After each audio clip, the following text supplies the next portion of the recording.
You found the coolest place to be, the PlayStation Collectors Nerds, and come on, won't you sing with me? Welcome to the show. Gather round the boys and girls, collectors from around the world. Let's show the people what they need to know. Welcome to the show. Gonna talk to guests, only got the best. Gonna put their knowledge to the test. Gonna laugh and memes, gonna live the dream. Gonna show you things you've never seen. Gonna sing the song to the break of dawn. Gonna rock this party all night long. So come on everybody, let me see you dance. Get yourself ready, you got one more chance. You found the coolest place to be, the PlayStation Collectors Nerds, and come on, won't you sing with me? Welcome to the show. Gather round the boys and girls, collectors from around the world. Let's show the people what they need to know. Welcome to the show. Welcome to the show. Welcome to the show. Welcome to the show.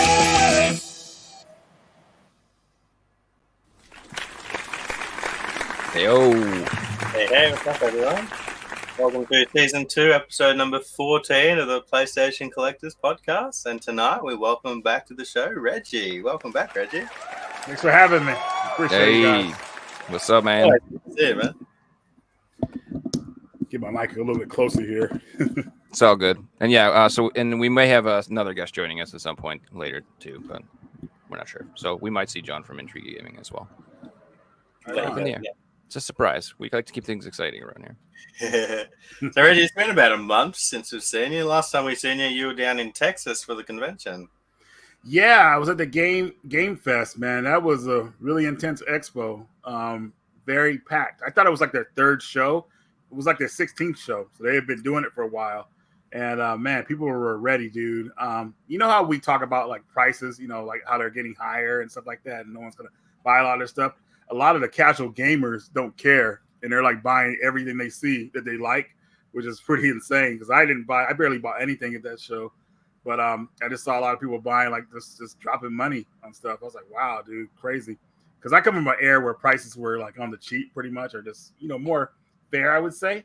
So I have this thing where I just won't pay a certain amount, but other people were. But it was very packed. It's very hot in Texas. Ooh, man. Have your water with you when you're in Texas during the summer because it's brutal. But yeah, it was a lot of fun. I know what you mean. One of your Though, old videos, you said that you used to like to wait till the last day of conventions to buy stuff because that's when it would go cheap. I usually do that, but at this convention, I was just so burnt out. I was like, forget it. I'm not buying nothing because the prices threw me off. I had a friend. He came to the show, right? I've known him for years. His name's Kingsley. And he said he was so disgusted with the prices. Him and his buddy just left. They came for the first hour and they dipped out. I was like, wow, dude. I didn't even get to see him at the show, which was hilarious. He's like, man, I'm out of here, dude. He was that disgusted. I do get that, though. I've walked into shops before and like their prices will be 20% above eBay. And you're like, what's going on? Like, I don't want to buy anything. I want to leave because I feel like I'm being ripped off and I'm not even buying anything. Right. I have a local store that they changed owners, and I remember the last time I went in there, their prices were like same as eBay, if not more, and the condition was like they had games with like missing backs, no artwork, half a manual, dog chewed it up. They're like $250. I'm like, what the dude? This is not. That's like I could get a nice complete in-box copy for that price. Why would I want this mangled up, chewed up for like it was insane. Like I couldn't even believe it. Wow. So, yeah, and I mean, like, just not, stuff that back in the day. I'm like, this would have been like nothing. This same store, if I came in here 5 years ago, like $20 for this game. So I don't know. It's getting crazy. But they must be selling stuff because they're keeping the doors open, right? So yeah, something's being sold. But I didn't just go to that convention.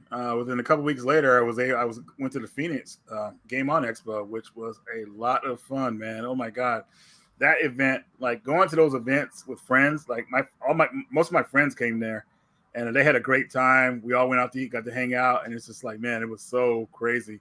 And the heat there, when you walk out in Phoenix during the summertime, you have to know exactly where you're going if you're walking because you get lost in that heat. Oh man, insane. But that would be full on. Oh yeah, 100%, man. But man, that show was a great time. Found out I wasn't even looking for anything at that show, but man, did I find a bunch of cool stuff, man. I was shocked at the stuff I found at that show. I was really happy. It's pretty cool. Is that the one?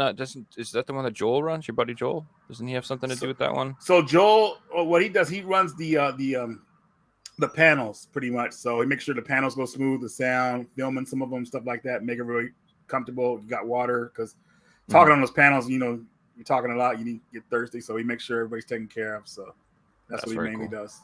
Yeah, that's awesome. That's pretty cool, man. Did you do any panels this time or no? I did 2. I did one with Media Glitch, and I did one with John Hancock and a Smash JT. Nice. That would have been fun. That's pretty cool. Are you going to PAX this year, Reggie? So, oh my God, that's kind of funny you ask. So my buddy hit me up on Thursday, say, you going to PAX? I'm like, nah, I'm not going to that crap, man, whatever. And then he showed me what he bought at PAX. I was like, what the heck? You got those exclusives? I forgot that PAX has exclusives. And he showed me what he got. I said, dude, pick that up for me. So he's going back. He's going there for me on Sunday to pick up some limited run and some indie crates games for me, if they're still there, which I'm sure they will be.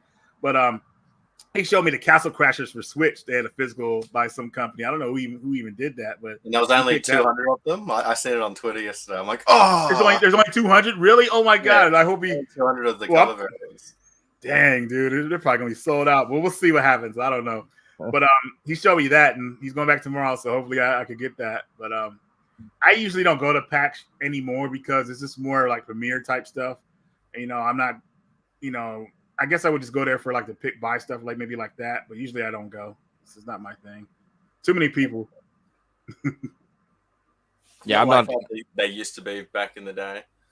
Yeah, long lines and stuff like that. I'm like, I'm not standing in this line just to try this game out. Oh, I'm like the last person who needs to be on the bleeding edge. I'm like my backlog. I'm buried for the next decade. Mm-hmm. I seriously, it's like I do not care, man. I'm still like I'm waiting to play the new Dead Space remake soon. Dude. So funny. So I went to Jason's house when we did our pickups video that just came out. And every time I go to Jason's house, we usually play games and stuff like that. I pumped Jason up to kind of beat certain games because he fell off from playing Dead Space remake.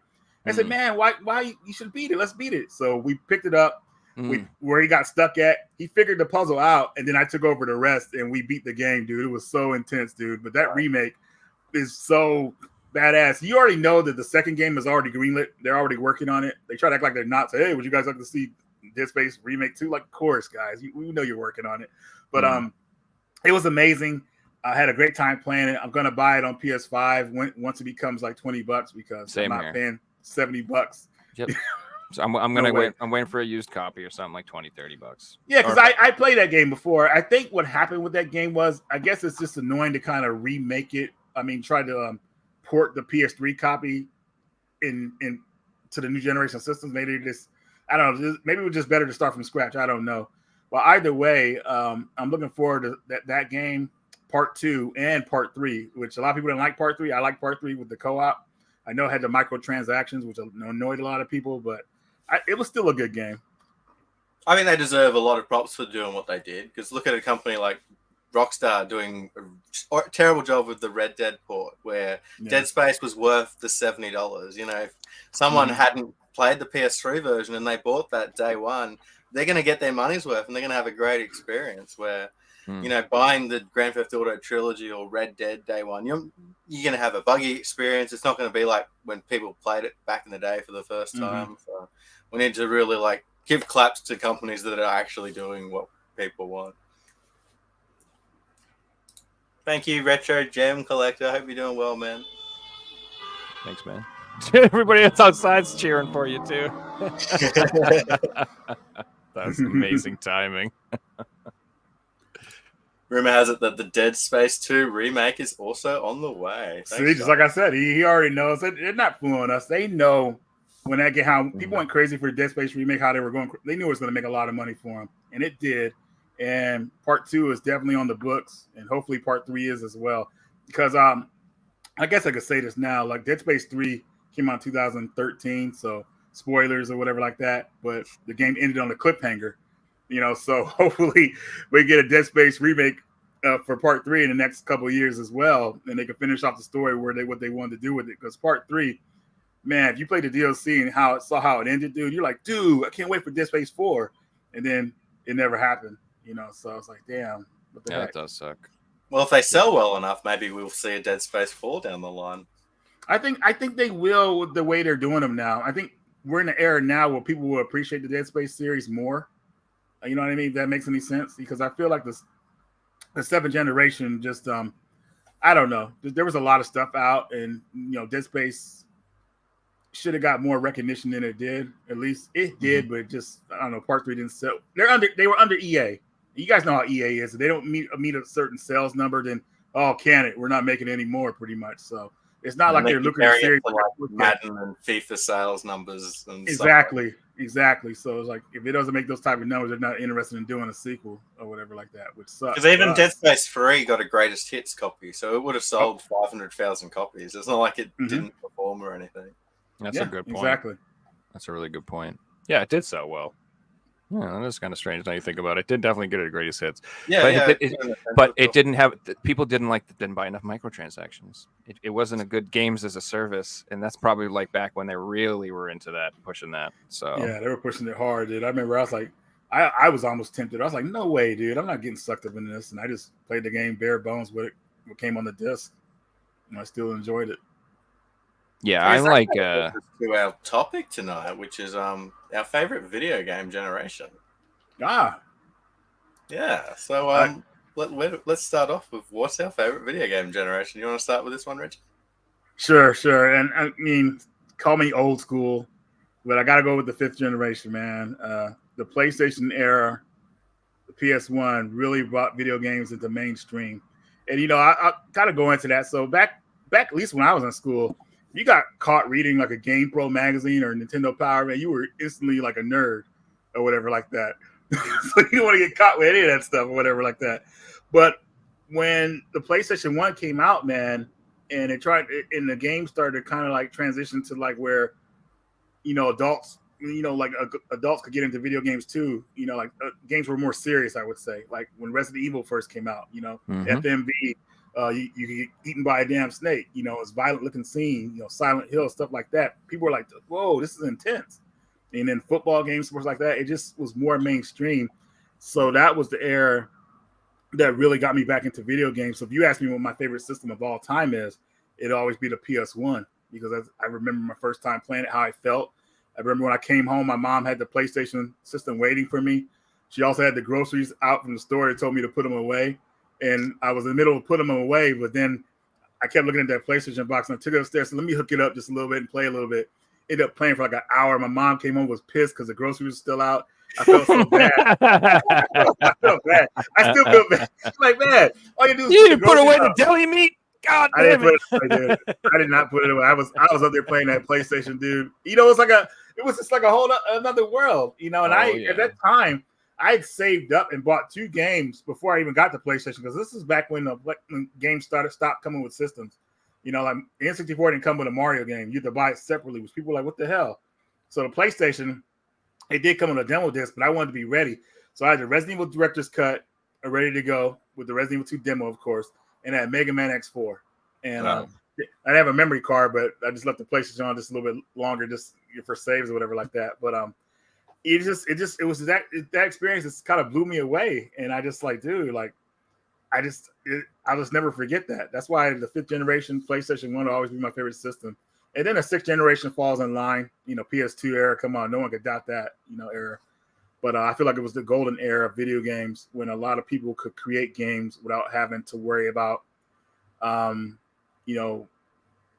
being, I don't know what word I want to use for this, but it's like, we're playing it safe. Like obviously sports games, they know they're going to make their money on it, but a lot of these developers want to have creative ideas to make newer games that could bring in another audience in it.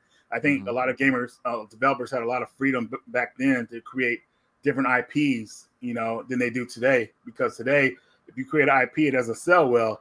Your company's done with, the company goes out of business. Everyone loses their jobs. Yeah, even if they break even, they have to worry about that stuff. Back then, I don't think a lot of them had to worry about that. They could kind of recover, Sony was actively picking up developers to work on their system like crazy, like all these guys were. So it was a good era, I think, for creative ideas. I don't feel like a lot of that's happening today. I mean, it probably is, but it's just, I don't know. It's just not like it was back then where I really noticed a lot of it, I would say. But yeah. Some of the generation biggest for me. IPs today started in the 6th gen.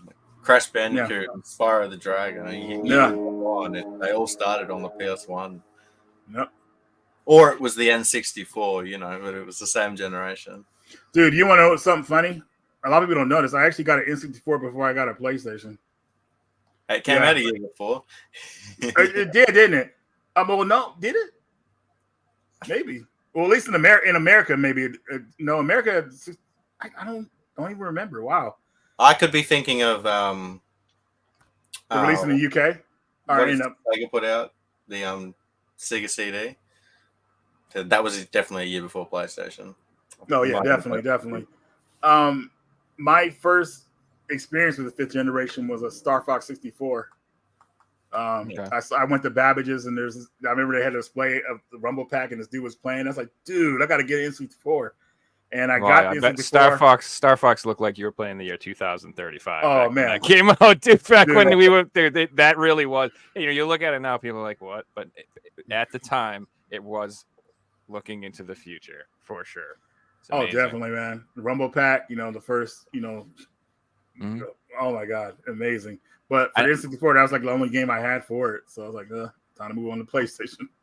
Yeah, and so I love that your first experience was in like a store like that too, because that was like for me the PlayStation 1, the 3DO, the CDI, like all of these systems that I like a lot of them that I played them in like Radio Shacks or in gosh, like what was those stores called? Leechmere, I think they were called, something like that. Leechmere or something like that.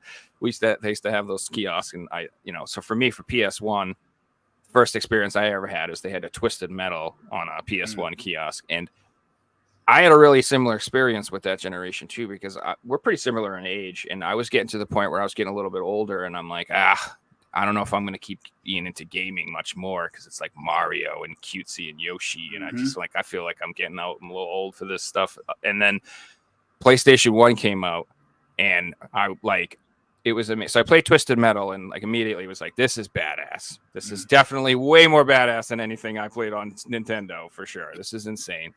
And I might have told the story in the podcast before. I might not have, but my, stepbrother, he had a PlayStation and he brought it over my house, and he thought it was really funny, and so he gave me Resident Evil Director's Cut, and he's like, I'm gonna let you play my PlayStation, but not until later. And I'm like, what? And he's like, no, we gotta wait. So he like waited till it was dark, and then he's just like, I'm gonna let you play.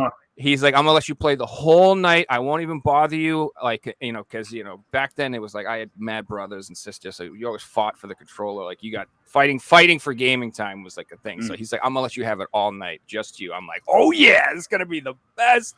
So he put on Resident Evil and he went in the other room and he let me sit there and play that game, dude. And I had no idea what I was in for at all. I was just like, cool, zombies sounds good.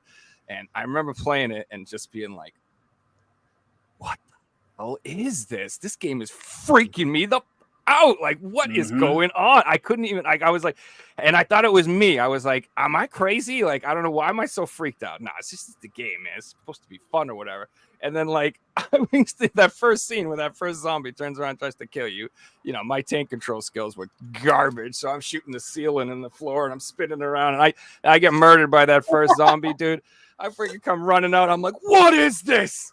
What kind of game did you give me? This game's terrifying. And he was just dying laughing. But like, I was just like, this is insane. What an experience that they're making games like for adults. Like you said, like this is not for kids. Like this is scary as hell. And like, it just blew me away. And then I played like Legacy of Kain. And I'm like, dude, I'm freaking like Zelda, but I'm sucking blood out of people's heads and murder. This is awesome. So like, yeah, dude, PlayStation 1 for me was the console. I was like, gaming will never die. This is insane. Like, this is so cool. So PS1's my favorite console, but I gotta go with the next generation for my favorite generation. I think you were gonna say it. I gotta go with the PS2 just because I gotta look at the whole generation, dude, with all the other consoles too, man. And like, you had the Dreamcast, the PS2, Xbox, fucking GameCube. Oh, it's pretty solid, man. Like a Game Boy lot of Advance. stuff. Yeah, it's just I love that generation, and it's like funny now. Like, oh man, the Dreamcast got robbed, man. I'm so upset about it. Like, I loved that console. Even back then, I loved it. Like, I played Soul Calibur and I was playing all this stuff, and I love my PS2. I was so upset when that console didn't died because it was so 2 good. years, dude. I remember like going into the military, and that was kind of like when the Dreamcast had just came out, and then like I read in the magazine, oh, Dreamcast is over. Like, what? It just got here. Like, what is so going good. on? I loved it. I loved the controller. PS2 just killed it. It was cheaper. It could play DVDs. It just did everything that the Dreamcast. Well, going to that, the PS2 is probably a lot of people's first DVD player too, which is really hilarious. Dang, dude, I was like, I kind of thought about that because you could convince your parents to buy a PS. Oh, you can play DVDs on it. And, a lot of kids got to talk to their parents and buy one. Oh, sure, let's go ahead and get it. Funny thing for me is that wasn't my first DVD player. I bought a DVD player before that because I was kind of like getting into anime, and I didn't want to buy VHS tapes because they rewinding and all that crap was horrible. So I finally got into DVDs. They're expensive as hell, but it was well worth it though when you got to watch this stuff. So yeah. People, just so you know, a standalone DVD player was like $200 to $300 probably back then. Probably even more when they first came out. When they first came out, they're way like more. $700. Yeah, well, you got to understand when something first comes out, it's like 7 years before anybody actually owns one, and they're like, it's like you ever look at TV? You can buy TVs right now that are like $50,000. They're like 65K, plus all these features. You're like, what the hell's this? And then you buy it, and like nothing even utilizes it. Yeah, it's like there's no media that uses it. It's like, okay. Just touching on what you said, Reggie, about the DVD player. Well, Sony did that for all their consoles, really. Like the PS1 was a CD player, the PS2 was a DVD player, the PS3 was a Blu-ray player, and they were all marketed as they're the cheapest on the market. I guess the PS4 was a multimedia hub, but yeah, now thinking about it too, I think some PS1s that were actually able to play VCD. You guys remember that format? I do. VCD was the first. I think it was the first. No, that's Laserdisc was first meet like CD based format, but yeah, some of them were able to play VCD movies and everything. So quality on it wasn't that great, but still it was still kind of cool at the time. Heck yeah, dude! I remember buying my first DVD player that would read preserved movies. Is that what I call them? Like we preserve games. I was all about that, dude, doing all the research, finding out which ones would play what and everything.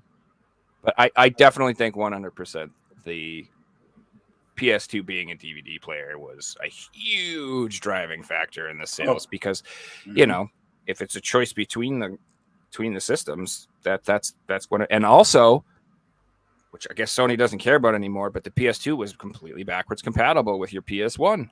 100%. The controllers, the memory cards, the games, like, oh my God, you could just play all of your stuff. And so, there was that investment, so it was easy to transition. And they led the charge for backwards compatibility. That's why I'm like surprised with PlayStation, not continuing. Now, I kind of get it with the PS3 because the PS3 is a nightmare system, even though it was very powerful. Backwards compatibility with the way they built that system, man, it's hard, but still they gotta keep leading the charge for it. So I still am hoping one day, Joe, that we will be able to play our disc PS1, PS2, and maybe PS3 games on our PS5. What they need to do is I don't care. And I will overpay for it, Sony. Like they need to do like something through the direct store. Call it like the PlayStation, Classic Edition, Elite Edition, call it whatever you want. Make it $700. I don't care. Make it order only. Don't sell it in the stores. Make it for just people like us who want a fully backwards compatible PlayStation. Even if they get a PS3 and shove it into a PS5, I'll buy it. Dude, I don't care. So that's my dream. If they won't do that, my other dream would be come up with like an add-on or something. because I understand like you not wanting to put it in every console because it'll increase the production costs of all your consoles and all this crap. I get it. So if it that's so what I think happened is that when they tried to do the fully backwards compatible PS3, the thing launched at like $700 or something. Like it was so freaking expensive that first And now original losing money PS3. as well. Which is Yeah, crazy. and it just wasn't a good idea. And so instead of doing that, you could have a console that's $700, but make it not your main console. Make it something that like you can buy the regular one for $400 and maybe soup it up for another $200. Either buy like an add-on or like an external drive that hooks up to it that has like the emulators built into it with the whatever you got to do. I don't know. I'm not good with technology. People who know what they're doing probably like, this guy's an idiot. Has no idea. But I just make it an option, an add-on or something for people who want it. That's all. I know there's third-party companies that make devices that will play like NES games, SNES games, Game Boy games, CDs, and they've all these different things in one. So I can see in the future companies, if they get the patents behind it making these things, it would be really hard to play PS3 games. That would be the toughest. But like if there's enough support behind it, as in us collectors, surely someone will make it one day, right? Yeah. So we're hoping. That's another whole thing. If like how Analog makes those sick consoles, whatever they did, even if they did like just a nice new PS1 or new PS2 or whatever, if they did it separate consoles, as long as someone's releasing new hardware, that would make me happy. Because PS3 hardware, especially, they're all destined to die for the most part. The fat consoles, like the PS3 Slims, Super Slims, will probably last a long time. But I don't know. It'd be nice to have the option to get like a new reliable piece of hardware that doesn't need thermal paste, something like that. Yeah. The PS3 and up, man, are like they started to get more.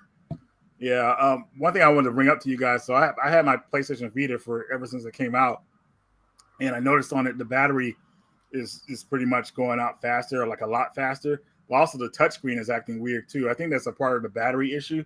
But I don't know if you guys ever like had any issues with the Vita before, but it's just my Vita's acting weird. So I just thought I'd bring it up, kind of like after so many years, you start to have problems with these systems, and you got to get them stuff replaced. And I'm like, I'm hoping it's just my Vita battery. I'm hoping it's not the touchscreen, because when I reset the system and rebuild the database, everything worked fine. But that battery, man, is just dying out fast, and it's not even like I was playing like Ease 8 on it when I went to bed, and I just noticed it was like, it said it had a full battery, like half battery.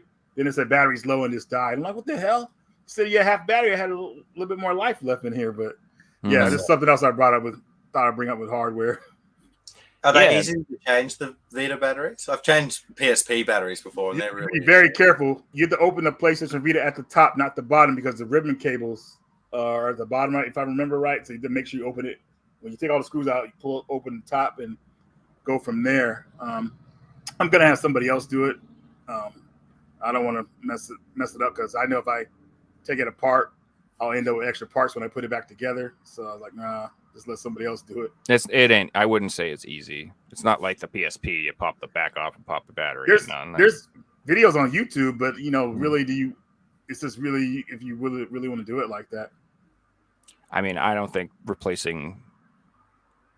Anytime you got to take out ribbon cables and shit, I'm like, oh man, I'm gonna rip this. I'm gonna break small that. Too. Yeah. And I'm a big man, and I have a tendency to be like, I'm gonna be really delicate. Snap! So it's like story of my life, dude. I can't tell you how many toys I broke growing up as a kid. Just being like, oh, this guy doesn't break all my toys. My mom used to get so mad at me. She buy me shit on Christmas. I break all that shit like a week. She's like, what the heck? I'm like, I'm sorry, I was just playing with it. I used to tell Mum would say I'd break it, and then I'd tell her I just wanted to see what was inside it, Mummy. Wow. How does it work? Yeah. Dude. It is a concern though about the Vita batteries, because we all know that the PSP batteries today, most of them are blown. Like there's people opening sealed PSPs and the batteries blown. Yeah. I know so many more people with sealed Vitas out there. Like I'm talking hundreds of thousands of sealed Vitas in the boxes still. I'm hoping that these batteries don't blow in the next 5 to 10 years. Yeah, seriously. Well, I think that's they're passing new laws, I think, about that. They're saying like that you have to be able to replace batteries and new products starting at a certain year coming up. Yeah, something so like the that. EU have passed a new law as in 2025, I believe. Every product that comes with a battery, so this will include Teslas, it'll include all iPhones, every mobile phone, everything that has a battery has to be replaceable. So they're basically making every product able to be repaired by anyone. They don't want Apples only to be repaired by Apples. No, they want you to buy something, you can be repaired by anyone, which is really good. And because the EU is passing it, the law's going to go around the world because companies like Samsung and Apple aren't going to make two products for two different markets. They'll just be like, we'll just make the one, we'll just stick to these laws, and here we go. So, Fixie, when you talk about these batteries like being blown, are the batteries like blown, damaging the systems because the batteries are already in the system, or is just the battery just messed up? That's it. So I've had one before, and the PSP battery had blown up, and it had pushed the back case off it. This one hadn't leaked, but some of them will leak acid if you leave it for too long, and it can potentially go in the PSP. They should actually make the battery like not have it in the systems. Then like they should have like on the side where you put the battery in yourself. I would think. Yeah, because that'd be safer. That makes sense. Yeah.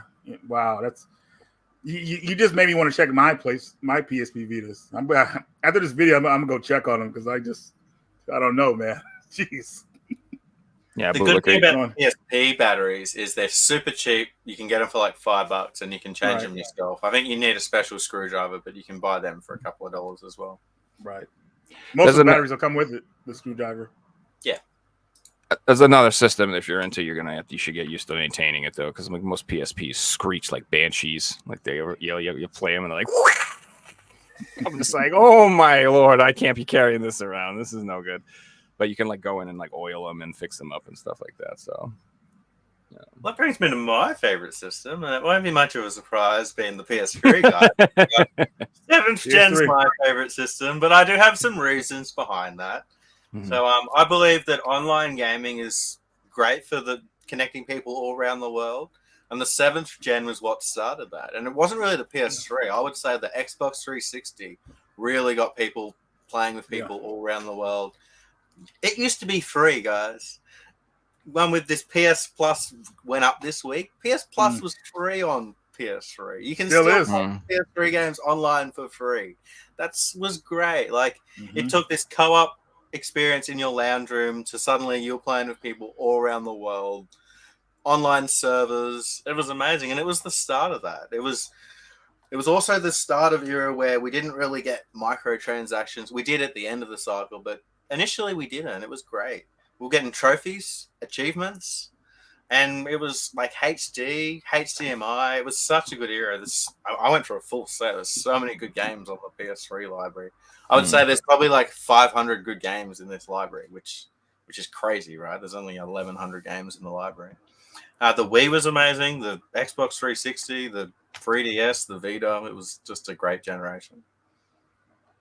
Yeah, Xbox definitely shown in that generation better. I think the 360 was the best for console they ever had for sure too. Yeah. And I also the PS3 was like the first time like my console like was like a home entertainment system. It was like for music and for movies and for games and for transferring files and for like it was like the technology was insane, dude. And then the original model was just it was insane how much it did, dude. I couldn't believe PS1, PS2, PS3, 4 USBs, like 6 types of memory cards.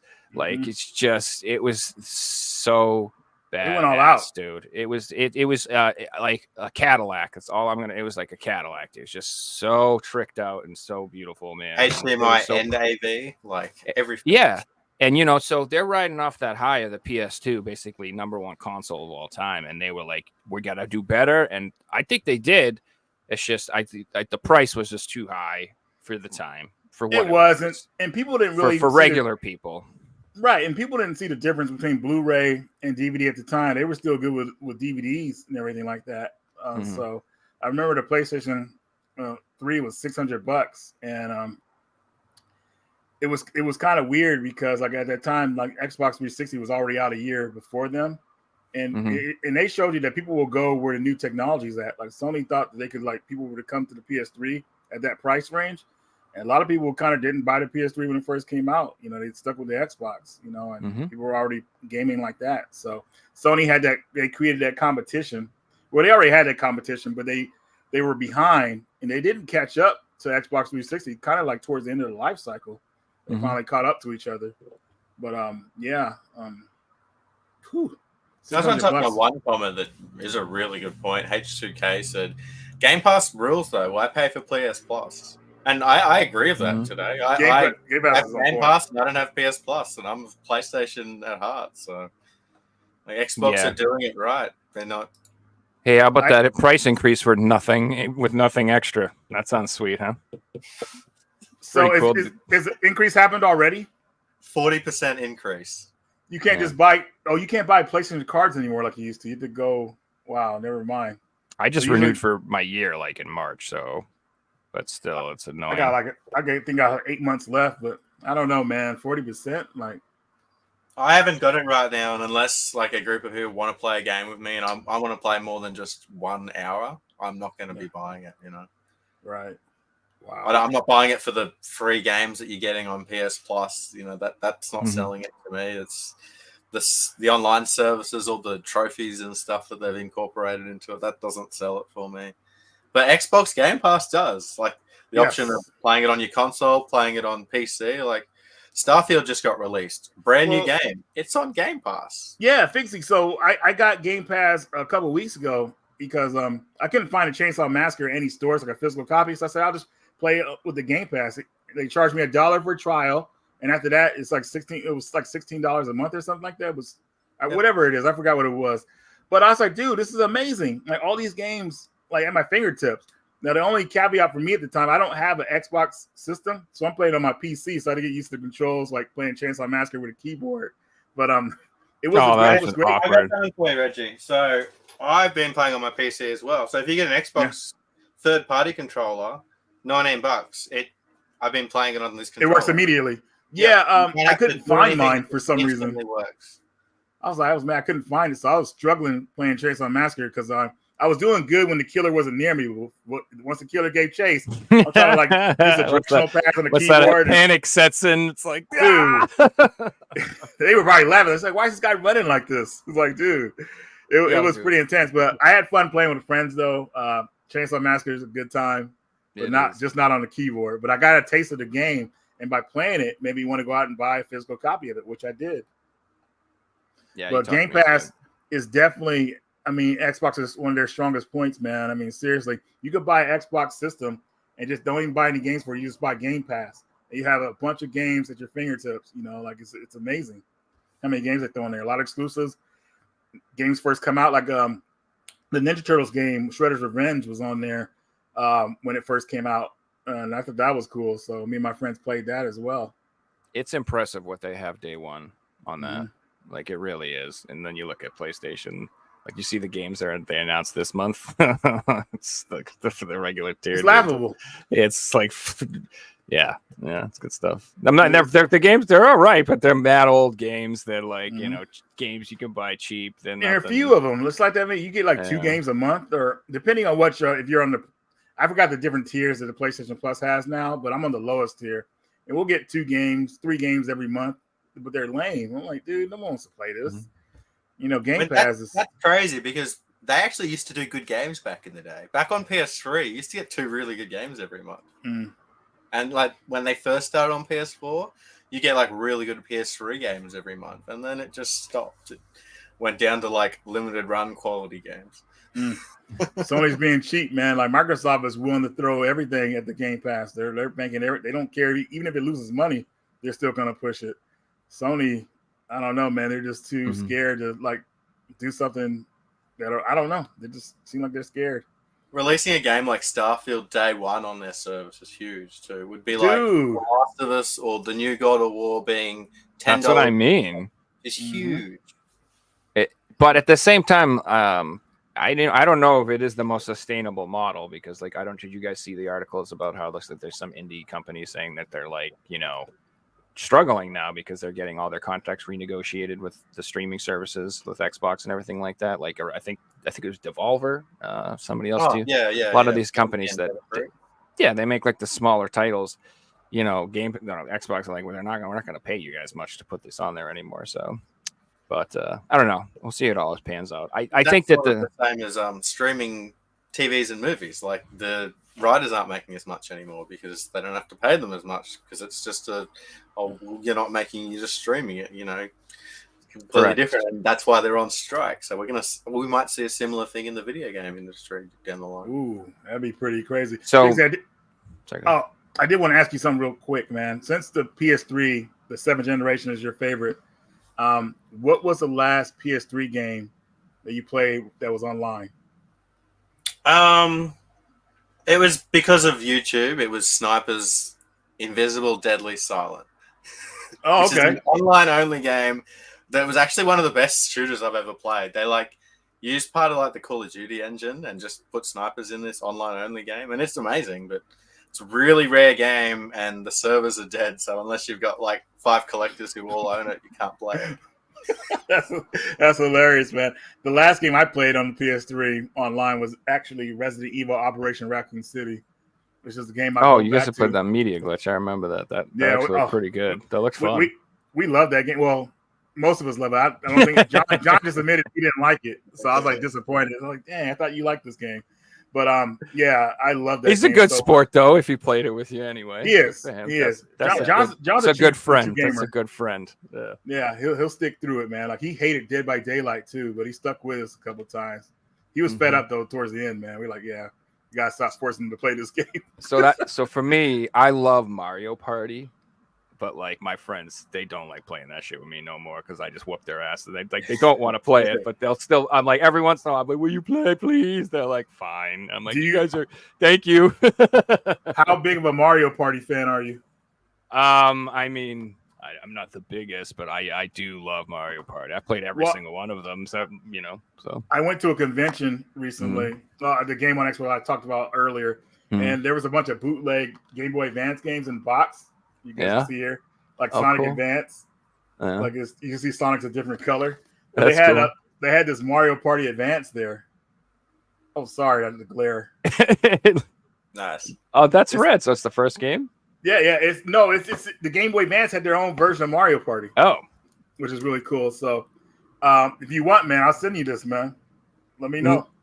No. Don't sure, it's an extra copy. I couldn't even get John. I tried to get John some of these games. He wouldn't even. This is how I end up with Game Boy collections, Reggie. Oh, so I'm gonna get it. So I don't want to get you started. It's called breaking. It's like breaking the seal. I call it. It's literally if I've had this before where I'm like, oh man, I kind of want to get a couple DS games, and I'm like, no way, dude, because then you're gonna buy 250. Dude, I bought 150 3DS games in 3 months, and that's the type. I got a problem sometimes. I can't. I start going down the rabbit hole, and then it's oh man, I can't stop now. I got to get all the ones I want. I just don't know, dude. It's fucked up. That's fun. Denver gamer. That's a gamer. Denver gamer. What's up, Denver? What's up? I just wanted to touch on one comment by Andy. Andy said that an annoying thing about having to play online, so for console gamers, for PC gamers on Steam, they don't have to pay to play online, and they play with Xbox players, but the Xbox players have to play. It's kind of counterproductive, right? That's a good point. So are we going to have to pay to play online on Steam one day? No. Who knows, man? I mean, it really depends. They do a lot of testing with this stuff. Well, here's a different different where you remember how fighting games used to come with all the fighters on the disc and everything like that, and extra fighters you unlock. Yeah. Well, they tested them. They tested a newer generation, unfortunately, and those guys thought it was great that they were released downloadable characters. So now they do it periodically, which is annoying. So it really depends on what people kind of go to. If people start paying for online like that on Steam, then it's ugh, I don't know. They'll. I hope it doesn't. Well, guess what I'm trying to say is I hope it doesn't end up like a similar thing like it did with fighting games, like how you're paying for extra characters that should be already on the disc or whatever like that. I don't know. It's pretty. Or that crazy. You should unlock by playing the game and earning something in the game. Yeah, because that's the era we came from. Now these kids don't even care. They're like, yeah, I'll pay extra $5. Yeah, what? No, Dude, I And remember. they've grown up with that, so they're used to it. I seen this video on TikTok today, and it was someone, they went on their Xbox purchases, and it was like $10,000 worth of V-Bucks for Fortnite. And that was just normal to them, because that's what they do. But to me, that's like, you could buy a whole collection of video games for that. That's crazy. Yeah, I mean, for a game like that, I guess, but like, I don't know, the games we kind of came up with, and I just feel like, I mean, I understand DLC was tested during the 7th generation, and, you know, it did pretty well. I mean, I bought my share of DLC content, but I just feel like it's been taken advantage of, man, and newer generation kids, like, they don't care. And that's why a lot of these practices have changed, where they charge them for stuff that they shouldn't be charging for. Like, I understand a couple of DLC characters, then they move on to make a newer game. But now they're talking about season passes and all that crazy thing, like season pass. Like, you serious? Like, and then like with Street Fighter 6, right? They announced the season 1 pass, and they're gonna release the characters every 3 or 4 months or whatever. Like, that's the whole year until you get the full. That's just that's the old man to be talking. Oh no! That I 100% agree with you, man. I hate how they do that now, and like also like. This is why we have GTA 5 for 15 years, dude. It's because they don't have to make it. They do not make new games. Why would you make a new one?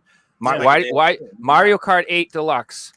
Yes, will never freaking. It will never. Why would they make 9? Why would they make 9? Because every time somebody buys a Switch, they buy a copy of that game. It's still like that game is still in like the top 10 games sold every week. It's like absolutely absurd. And then they just keep coming out with DLC upon DLC and they use that game to sell the Switch online service and they give you the maps. And it's just, so DLC is such, for me, like a love-hate relationship because I love the idea. You have the game, you finish your game, more game. That sounds great. That sounds like a good thing, you know what I mean? But then it turns into what you say, Reggie. It's where it's like, instead of it just being complete, now they're piecemealing it out to me on purpose and time gating it and giving it to me like crumbs to keep me like on the like the mental addiction train. So I got real mad about all that stuff with World of Warcraft when I used to play that game, because that game was like just a big psychology experiment of how to keep people playing the game forever. Like that's just like they were like, we'll only give them 3 pieces of loot a week, and they'll have to roll for it. And it was like, dude, it was just like the way the systems and it was designed to keep you. And I just don't like that. And that whole keep you playing, keep you addicted to the game, and that's not healthy. That whole part of the gaming industry needs to stop. Like, because back in the day, games were. Like, so one of my things now is I don't play games that don't have an ending, like for the most part. Like, I'll play Texas Chainsaw Massacre because you can play a few matches, you're in and out. Like, that's fine. But like games that just like go on forever and they're gonna release content forever, I'm all set, man, because that means like it's a time sink forever, and it's not good for my mental health. Like, as somebody who clearly has a problem with completionism and obsessing with stuff, I can't have games like that. Before the show, I was mentioning something happened with the Transformer games. So just randomly, I always do a quick eBay search all the time of PS3 games, and I search them by most expensive to least expensive. I do it like once a month, and I've been collecting this system for 10 years. So I like to keep track of what's hot at the moment, what's cold. And I noticed the Transformer games are all selling for like $100 each. All of them, like all 7 Transformer games are like plus $50 at the moment. And there's lots and lots of sold copying. So we looked into it. It's the same for Xbox 360. So what's actually happened is the community have actually recreated the old servers, and you can now play the old Transformer games online. But the reason the Xbox ones are so expensive is because they're all backwards compatible. So you can now play the old Transformer games online on the Xbox X Series X. Oh, that's pretty cool. That's awesome. That's awesome, dude. Community is awesome with stuff like that. The best one Transformers gonna remember, I think it was Devastation. That's the one that looks like kind of like cell shaded. If you guys remember, that it's one got came on the bluey color. Yeah, that's expensive on PS4, I think. There's a PS3 copy too, but I don't know if people know about that copy. Well, they should. It's like $300 on the Xbox. 300 down, $300. I'm serious. Like $300 sold listings for Transformer games on the 360. It's crazy, dude, man. Well, and you know, a lot of stuff is like the licensing is gone too for a lot of stuff. So like licensed games are good games because when they lose that license, man, like those games jump up in price.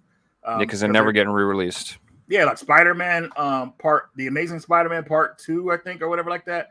that's never going to see. Well, there's something going on with my buddy Kyle told me about the rights with that game will never get like it's not available as digital. So physical is like where it ends at for that game because they already lost the rights for digital. So the physical went up in price like crazy.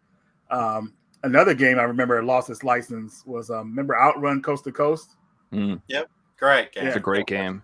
Whew, that game is like people have no idea. Arcade racing at its finest. The Xbox version, whew, man. I used to have that version too. I wish I didn't sell it, but that version is like really expensive. But Ferrari, you got to buy the rights to that stuff, so they can't, You got me thinking of Jason as soon as you said Outright. Well, good old Outrun, man. Godzilla's another perfect example. The license for Godzilla's gone, and that's a $200-$300 game. It's never going to be a cheap game because there's only so many copies out there. Mm-hmm. Exactly. I like your shirt, Joe. That's cool. Oh, thanks, brother. Yeah, that's Army. I'm the guy with the gun, Evil Dead. Oh yeah. I know. Well, as soon as I saw his face, I knew it was Evil Dead. Dang, where the heck is it? I was trying to find a game. I got too many. By the way, what is your favorite Evil Dead? My favorite Evil Dead? Oh, it's definitely 2.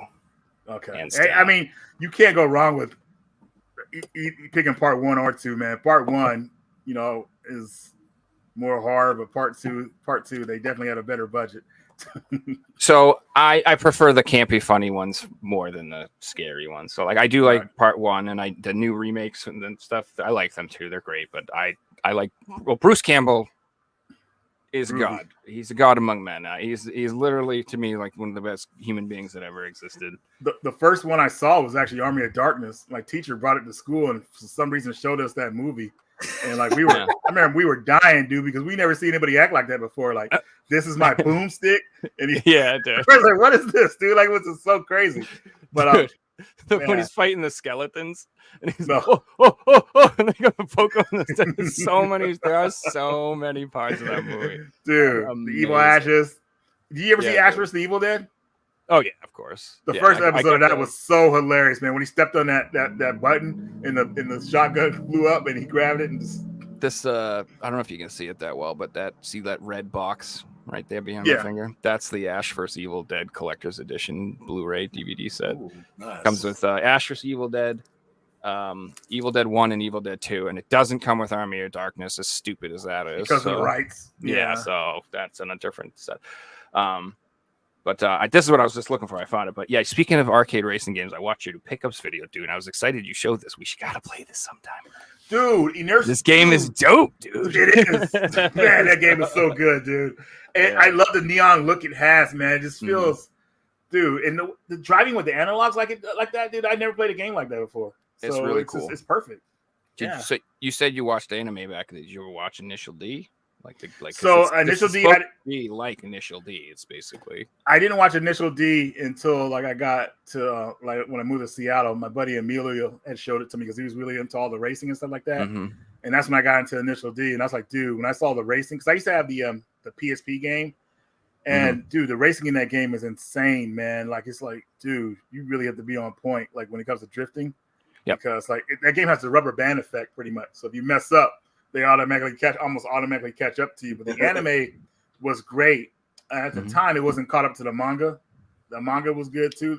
I watched that, but I've never kept up with it. But at the time, I was at the stage. I got to stage 2 or 4, if I remember, somewhere like that with the manga. I can't remember. I never read the manga, but like one of my best friends was obsessed with anime and cars, and this was also I was in high school during like when Fast and Furious came out. Like everybody had cars, everybody was tricking out their cars and stuff. So like we loved Initial D, dude. We were obsessed.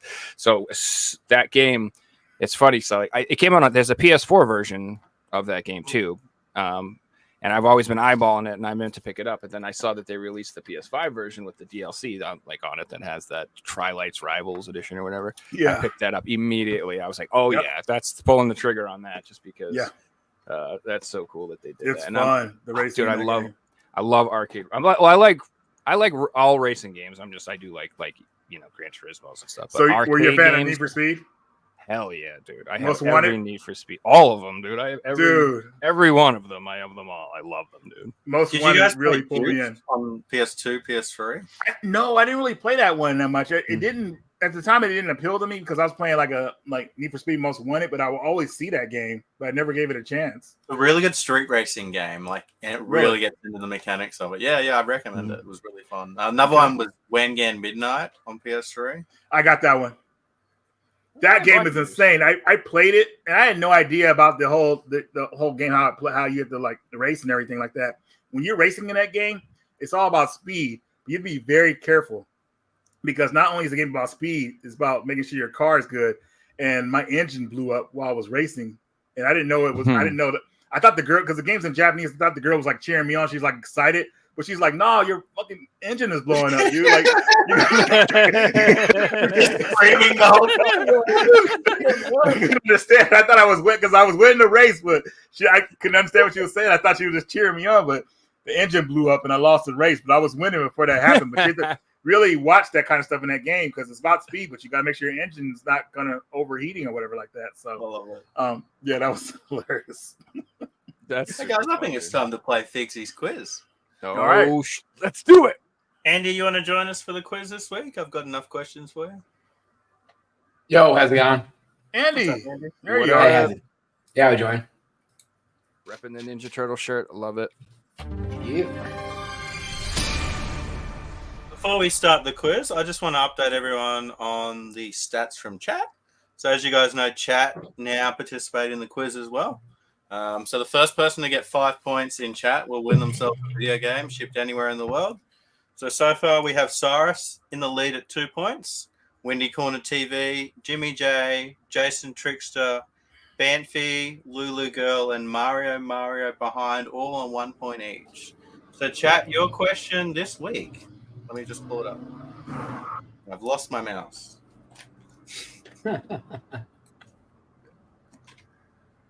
All right, chat, this is your question for the week. So I need the full title of this video game. First person to answer gets the point. You guys can help each other, but only one person gets the point. And Andy, Reggie, Joe, you guys can't help. That's so many pictures, dude. Yeah. Tough one. I'm not gonna. I can't help. Yeah, dude, my brain is way overwhelmed right now. And we will come back to that one soon. You guys have the duration of the quiz to answer. Guys, who would like to go first tonight? Have we got a volunteer? I'll go first. All right, Joe. So Joe will be going first. I'm just going to move my camera to make this easier for myself. Reggie, you'll be going second. And then Andy, you'll be going third. Cool, man. Once again, big shout out to Pavel and Sylvan for providing all the questions and photos for the quiz. Pretty fun one tonight. Just want to pull this on up. And no one's got the question from chat yet, guys. All right, question number 1, Joe. Let's do it. FIFA. Oh wait, no. What's the question? Sorry. I'm going to show you 4 games. You have to tell me 3 of them are fake. 1 of them is real. You have to tell me which game is the real one. Oh gosh. I know this, but these are freaking cool. These are really cool. If Weird Al is real, I need to go buy it. No, immediately. If that's a real game, like I don't know, where has that been all of my life? Okay, so I think I'm done. I think it's 50-50, I think, for which one. Because I'm pretty sure I know there's 2 that are not true. I'm going to say the real game is Knight Rider. Yep. Correct answer was Knight Rider. Yes, because David Hasselhoff is the greatest human being alive. Even has a sequel. Man. And guys, I can report we have a correct answer from chat. The first person to correctly name it was Mario with Penguins of Madagascar. Dr. Blowhole returns again. That was a tough one. Wow. Yes. Well done, Mario. So Mario goes to 2 points now, guys. And you'll have to be in it to win it. Yeah. Man, you could have done Dr. Blowhole in a lot of funnier ways. I'm just kidding. Sorry. All right, Reggie, question 2. This one's for you. So, Okay. Reggie, I'm going to show you 4 games. 3 of them are fake. 1 of them's real. You got to tell me which one's the real one. Easy. Tetris Plus. Nails it. Tetris Plus is the real one. Let's Wow. go. And that's the one you never see the one without the greatest hits over here in America. You always see that game as greatest hits. It's hilarious. All right, question 3. Andy, this Again, one's for you. I wish Again, I'm Courage gonna the show you Cowardly 4 Dog was a games. game. 3 of them are fake. 1 of them's real. Oh, okay. Titanic Game Boy. These get harder and harder because like you've got games like I know Euro this Drift one too. Simulator where you see it and you just think that's not a real game, and it is. Thomas and the Magic Railroad. I hope some of these are real. I don't know. Is fighting angels like strippers that are fighting? Is that strippers? It's like they're just Like fight. They're not Yeah. strippers. They're just in shape, good-looking ladies. Look, fighting. I'm gonna be angels. honest. This is confusing as shit, but like my heart's telling me that there's no way that someone's made a game for the Titanic where you sink a ship. Is it Titanic? It's not Titanic. No, it's one. Which one is real? Not which Yeah, one's which one's fake. real? Oh, my bad. Okay. Completely fucked it up already. The real one, I reckon, is going to be the Dreamcast game, Thomas and the Magic Railroad. Incorrect. Joe for the skill. All right, it's my turn to steal. Oh, I think it's Fighting Angels. I think that's real. Correct answer. Yeah. It was Fighting Oh, shit. Okay. All I know is that I bought a Steam Deck, and I have been like going through like every library of every game, and it has been so That's why. helpful for this freaking Yeah. quiz, dude. Because I'm Yeah. like, there ain't no Thomas. I just got all the Dreamcast games the other day. There ain't no Thomas in the tank engine. I would have had that. Like, it's so funny, man. Like last week where we talked about the sewing machine before the quiz. That was weird. Who talks about this? Who Yeah. talks about the sewing machine? I've heard of All it. right, round 2. At the end of round 1, Joe's got himself an early lead of 2 points. Reggie's right behind on 1, and Andy's yet to score. Anyone's game, guys. All right, so round 2. Joe, this question's for you. All right, so there were 2 game franchises on PS3 that had a gold edition PS3 console. Name any of them. So there are 2 franchises, and they had the console was like actually like gold colored, or was it just called the gold edition? It was a gold-colored console. There was 2 of them. PS3 consoles, gold consoles. Damn, man. I have a feeling Reggie knows this. Shit. Going to say freaking Ratchet and Clank. That's a good guess, but it was incorrect. Reggie, for the steal? Can you repeat the question one more time? So on the PS3, there were 2 franchises that had a gold special edition console. Name either of the 2. I think there was like a Taco Bell edition that was gold, but I can't. Dang. I think that was PS4, Oh God. which I want that so bad. That Taco Bell one is Yeah, fire. it was a PS4 one, the Taco Bell one. So do we I know got- somebody who has that? Sorry, I don't mean to go off on a tangent. No, you're Yeah, good. You're someone in good. the PS4 group's got it. Yeah. I don't know this one. Wow, this is crazy. You guys have all seen these consoles before, too. I'm sure I have. I'm sure it's Mhm. franchises that I've seen a million Buy times some- too. FIFA, nah. I don't know. Hand this one over to Andy. Andy? So I'm kind of perplexed with this one because there's one of them that I can think off the top of my head, but it's not completely gold. It's just like gold foiled. So like there's an Uncharted PS3 fat. Yeah. That wasn't what I was looking for. I know the one you've Gold, got, and right? it's got gold on it, but these are completely gold colored. Wait, Completely gold. Okay.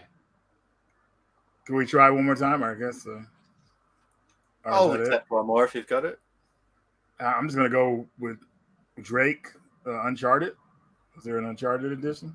So it's not Uncharted. So the answers we were looking for were either One Piece Pirate Warrior or Oh my God, Oh. You would have both seen those would have never guessed this. Yeah. Okay.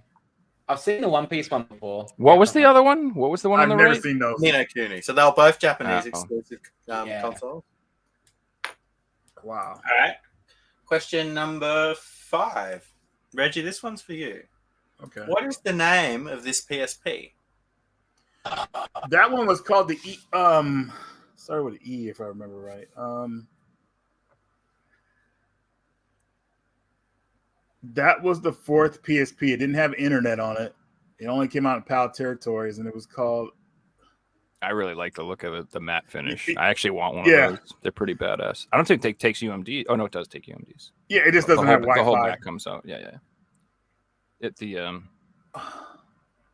The other one is the digital one.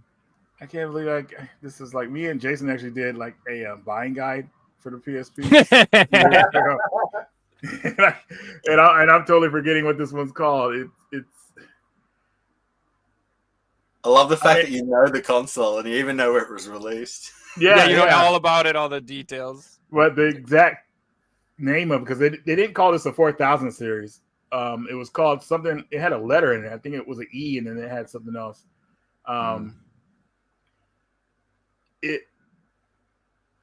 Okay.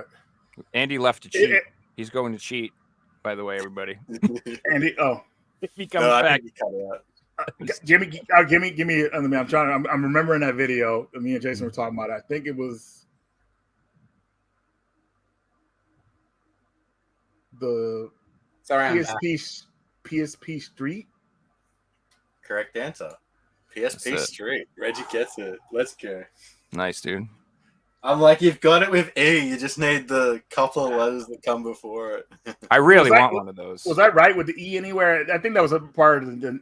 I don't know where. It was only sold in Europe. Yeah. See, it says E1004. It's only sold in Europe, and it's got no data connection. It's got no Wi-Fi. It's just a poverty spec. They try to just run out the PlayStation Portable at the end of the life cycle with them. It's kind of weird. You couldn't play that with anybody if you wanted to play like Wi-Fi or LAN. There's no connection.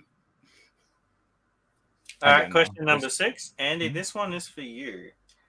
The PS1 and PC game Neverhood has a Bobby machine, thanks to which the hero can shrink to complete the level. To activate this machine, you need to arrange the colored stones in the correct order. Name the color of the stone that should be last, if the color of the 3 stones is the same. Okay, look, I've got no idea. I've never played this before. I'm just going to have to pick a color. Is it red? It's not red. There is method behind the madness here. It's not red, Joe. Okay. Dude, I don't even understand the question, dude. Say what now? If I'm a chicken and I'm in a time machine? I'll just go and explain it. To activate the machine, you have to activate it by color. Okay. And there's different rocks. It needs a certain order. And there's a clue behind the order. Well, I just need the last color. Yellow. Correct answer is yellow. Joe, before I reveal the answer, did you guess that or did you come up with that logically? You told me there was a clue, and it's called the Bobby machine, and the last letter is Y. And that is correct. The B is blue, the O is orange, and the Y is yellow. Joe gets it. That's hard. Never played the game. But the only reason that I got that is you said there was a clue in the image. So why the fuck did he get a clue and I didn't? Because you're... I said there was a clue at the start, didn't I? I don't know. I'm going to go back for it later on and find out. And if not, we're redoing this quiz, man. We're redoing this quiz. Yeah. All right, guys. At the end of round number 2, Joe's got a lead of 3 points. Reggie's right behind on 2, and Andy's behind on 0. Still yet to score. Andy's going to come back though, guys. Yeah. All right, moving on to round 3. Question 7. Joe, this one is for you. What is this Nintendo DS device for?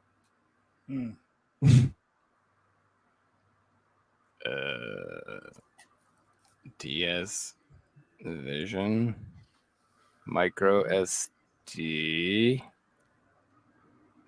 There's clues here. I think it's in French. Japanese. I'm just kidding. I'm just kidding. It's not French. Windows XP Vista. I'm going to say it's a SD card adapter for PC. No.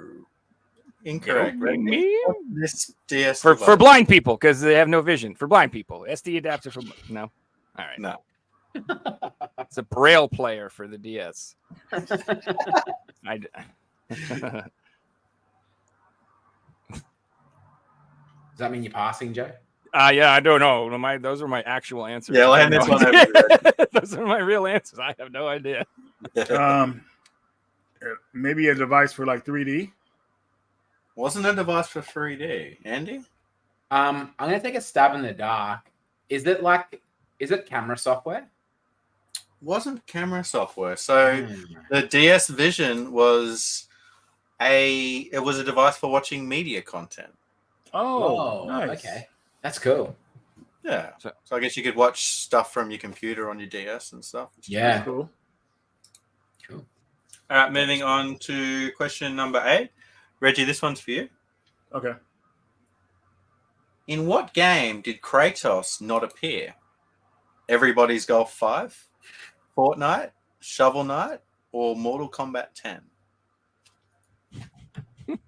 I hope he's in everybody's golf, and I want to buy that It was- shit now. Mortal Kombat 10. Correct answer was Mortal Kombat 10. Nice work, Reg. I remember he's in Mortal Kombat 9, so yeah.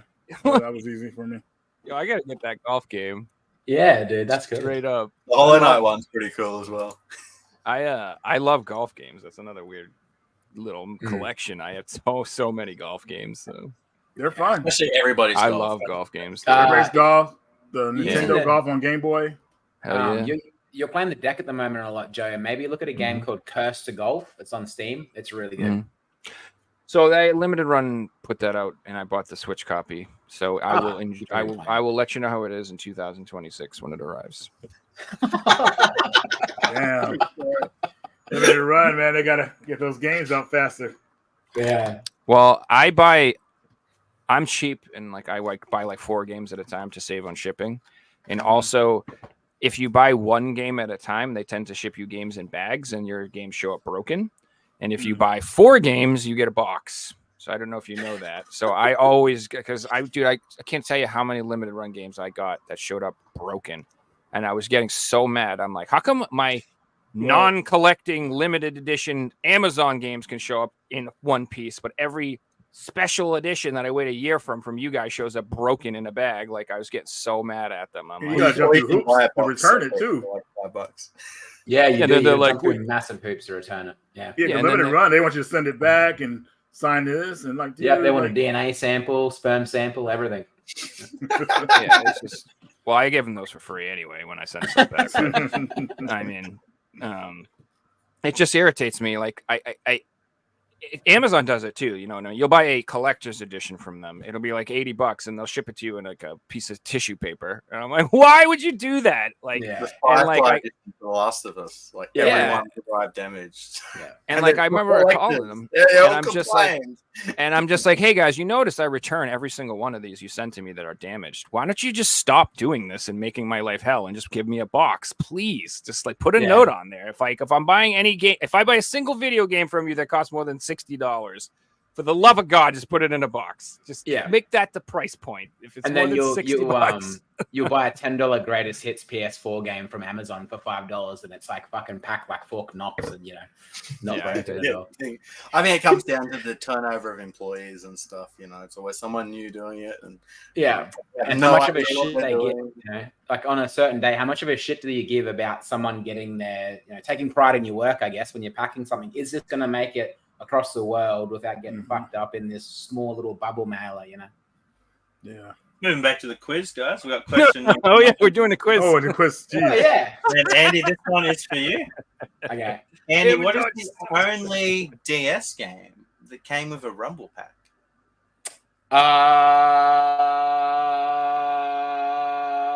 Guitar Hero? Good guess, but it was incorrect. That Okay. is a good guess. That is a good guess. The only Rumble pack for Yeah. DS. Yeah, it must be in the slot. Built into the game? There's on a slot, I believe. Is it like a suppository? Like, what do you mean? How does it work? I think I know it. It looks like it goes in the Game Boy Advance slot. Oh, okay. It's a Rumble pack for Game Boy games. Gauntlet. It wasn't Gauntlet, Reggie. Was this Kirby Tilt or something like that? Oh, that's a good one. So close. That's It a was good one, though, huh? Metroid Pinball. Prime Pinball. Metroid That Pinball? was- Jeez. Oh, man. That's a cool rumble bag too. So if you Yeah. find a little That is kind of DS cool. Game Boy Advance cart, you know what it's for. I wonder if that's a fun game or not. That's Pinball actually games are really usually cool. fun. Yeah. I love can't weird think of a bad peripherals, game. man. All right, guys, moving on to the final round. We'll have a final score update. Andy's yet to Oh, go. shit. Joe and Andy We're tied tied? 3 points each. Oh, Still yeah. anyone's go. game point. All right, Joe, your final question. So the final round is going to be like chat's questions. I'm going to show you guys some photos, and you have to work out the video game from the photos. So, Mhm. Joe, here is your final question. Genre of electronic dance music. Is that like its own clue? Yeah. Like instead of a picture? Yeah.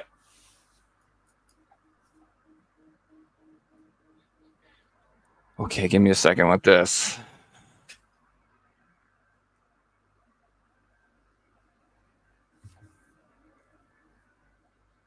Oh my goodness. Hold on. Yeah, Fixie So- doesn't mess around. No, this is tough. So genre of electric dance music. That could be like house music, jungle music, could be how so here he goes. Oh, Jean d'Arc is missing the dark. Oh wait. Oh god. Hold on. I got it's coming again. It's coming. Yeah, coming. On, It's coming. Come on, Oh, come on. oh god, I have the Come on. second half. What's the first word? You've got Come on, the- man. You got it. It's on the tip of your tongue. Come on. Transformers Dark Moon. Boom, baby! Yeah, baby. What a fight! Hey, Yes. that was clutch. I was like literally panicking because I'm like, oh, what's the Dark Okay. Moon thing? It's a good thing you got that because in my mind I had completely the wrong game. I thought it was Harvest Moon. I see that with the farm and everything. Yeah. Yeah. As soon as I Alright, got the Reggie? Dark Moon, I was like, oh, shoot. Here's your question. Hollywood Hulk Hogan. Wow. He's the man. Yeah. Brothers. He just celebrated his 70th birthday. Dude, I was born in 1982.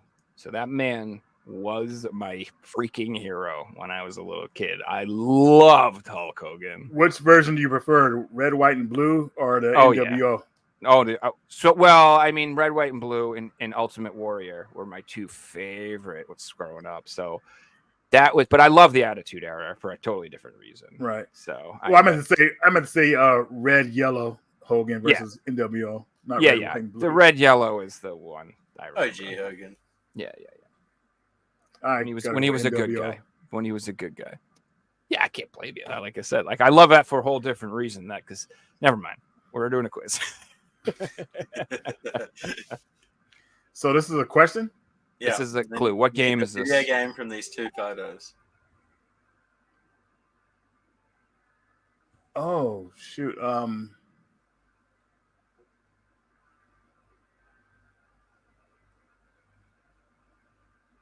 Dude, this is I'm so bad at these, man.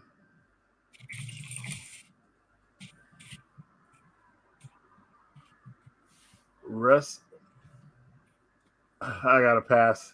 I don't even know it. All right, Andy. Is it Racist Rant Back Alley Simulator? Okay, my bad. All right, Joe. Okay, what do you mean? What just happened? It's Hogan's Alley, is what it It is. is Hogan's Oh my god, dude. wow. You, Jesus Christ, dude! Wow, I'm bad at this part. Like, usually, I have enough points at this point where I go like, okay, but yeah, dude. All right, final question. This one is for Andy. All right. Name the video game from these photos. Oh. Oh, I know. Damn, I know this one. This is what I actually know. I know immediately, dude. And I want to say Crash Team Racing. Crash Team Yes. Racing. Yep. Yes. Ooh. And he gets on the Yeah. board. Last question, baby. Yeah, no Yeah, shutout. what do I win? Like what happened? And this week's winner goes to Joe. Congratulations, Ah, Joe. nice work, man. Nice work. Thanks so much for playing Fixie's quiz, guys. All right, I I'm think going this to is slip the back first into time your you've DMs. been Reggie on the show. See you guys. Later, man. See Thanks, ya, thanks for popping on, brother. I love Hogan's Alley, by the way. That game's dope. And guys, this Thursday we have the quiz champion coming back on AJ, so definitely tune back in to see that. I think AJ got every single question right. I am not participating in that quiz. We got 2 people coming on, so if you don't want to play, Joe, you know. No, there's no need. No need. No, we can play. Apart from Texas Chainsaw Massacre, what have you guys been playing at the moment? So, man. Texas Chainsaw Massacre. I finally got Sonic Origins Plus through a trade. I wasn't going to buy that game at all because of, the part with the Plus being DLC, the Game Gear games. You guys know about that fiasco, so it was a pretty. No, yeah, I was pissed because there's not enough room on the disc for Game Gear games, Reggie. Which is insane. Okay. And what the hell, dude? Joe, not only that is that the emulation on them was horrible. Mm-hmm. The sound was just like, come on, guys, you guys are like half measures. But recently, I've been playing Texas Chainsaw Massacre and this game called Remnant Part 2. Oh, how is Remnant 2? Oh, it's great, man. I played it with some friends. Dope. Yeah, that game is a bit grindy, but I do like the first one. But Part 2 it blows it out of the water, no doubt, man. It's great. Yeah, I'm definitely picking that up. So that's supposed to be like it's kind of like a Souls-like, but it's like gun based or like range gun based. Yeah, and you have like certain type of weapons, but it's just really fun because every dimension you go to is vastly different. Like there's a future dimension, there's a medieval dimension, and it's like, dude, like all of them just are so well done. It's like, dude, you really feel like you're in a unique adventure game. Yeah, I can. Really, I haven't played 2. One is tough. What was that? It's a really challenging game. Is that the premise behind it? No, I mean it's rewarding. I would say. I don't think it's too challenging. Especially if you know how to play it. Part 1 was challenging because it was really grindy. But Part 2 is more forgiving. I would say. If that makes any sense, but yeah. I looked into picking number 1 up. It's one of those games. I'll buy that one. I love the cover of the first game. It shows this guy. He has a gun in his hand, and the trees are like trying to like grab it. It's a cool cover. I wish I had it right now, but yeah, you should probably play the first one too. But Part 2 is the one that's really gonna pull you in, Fixie.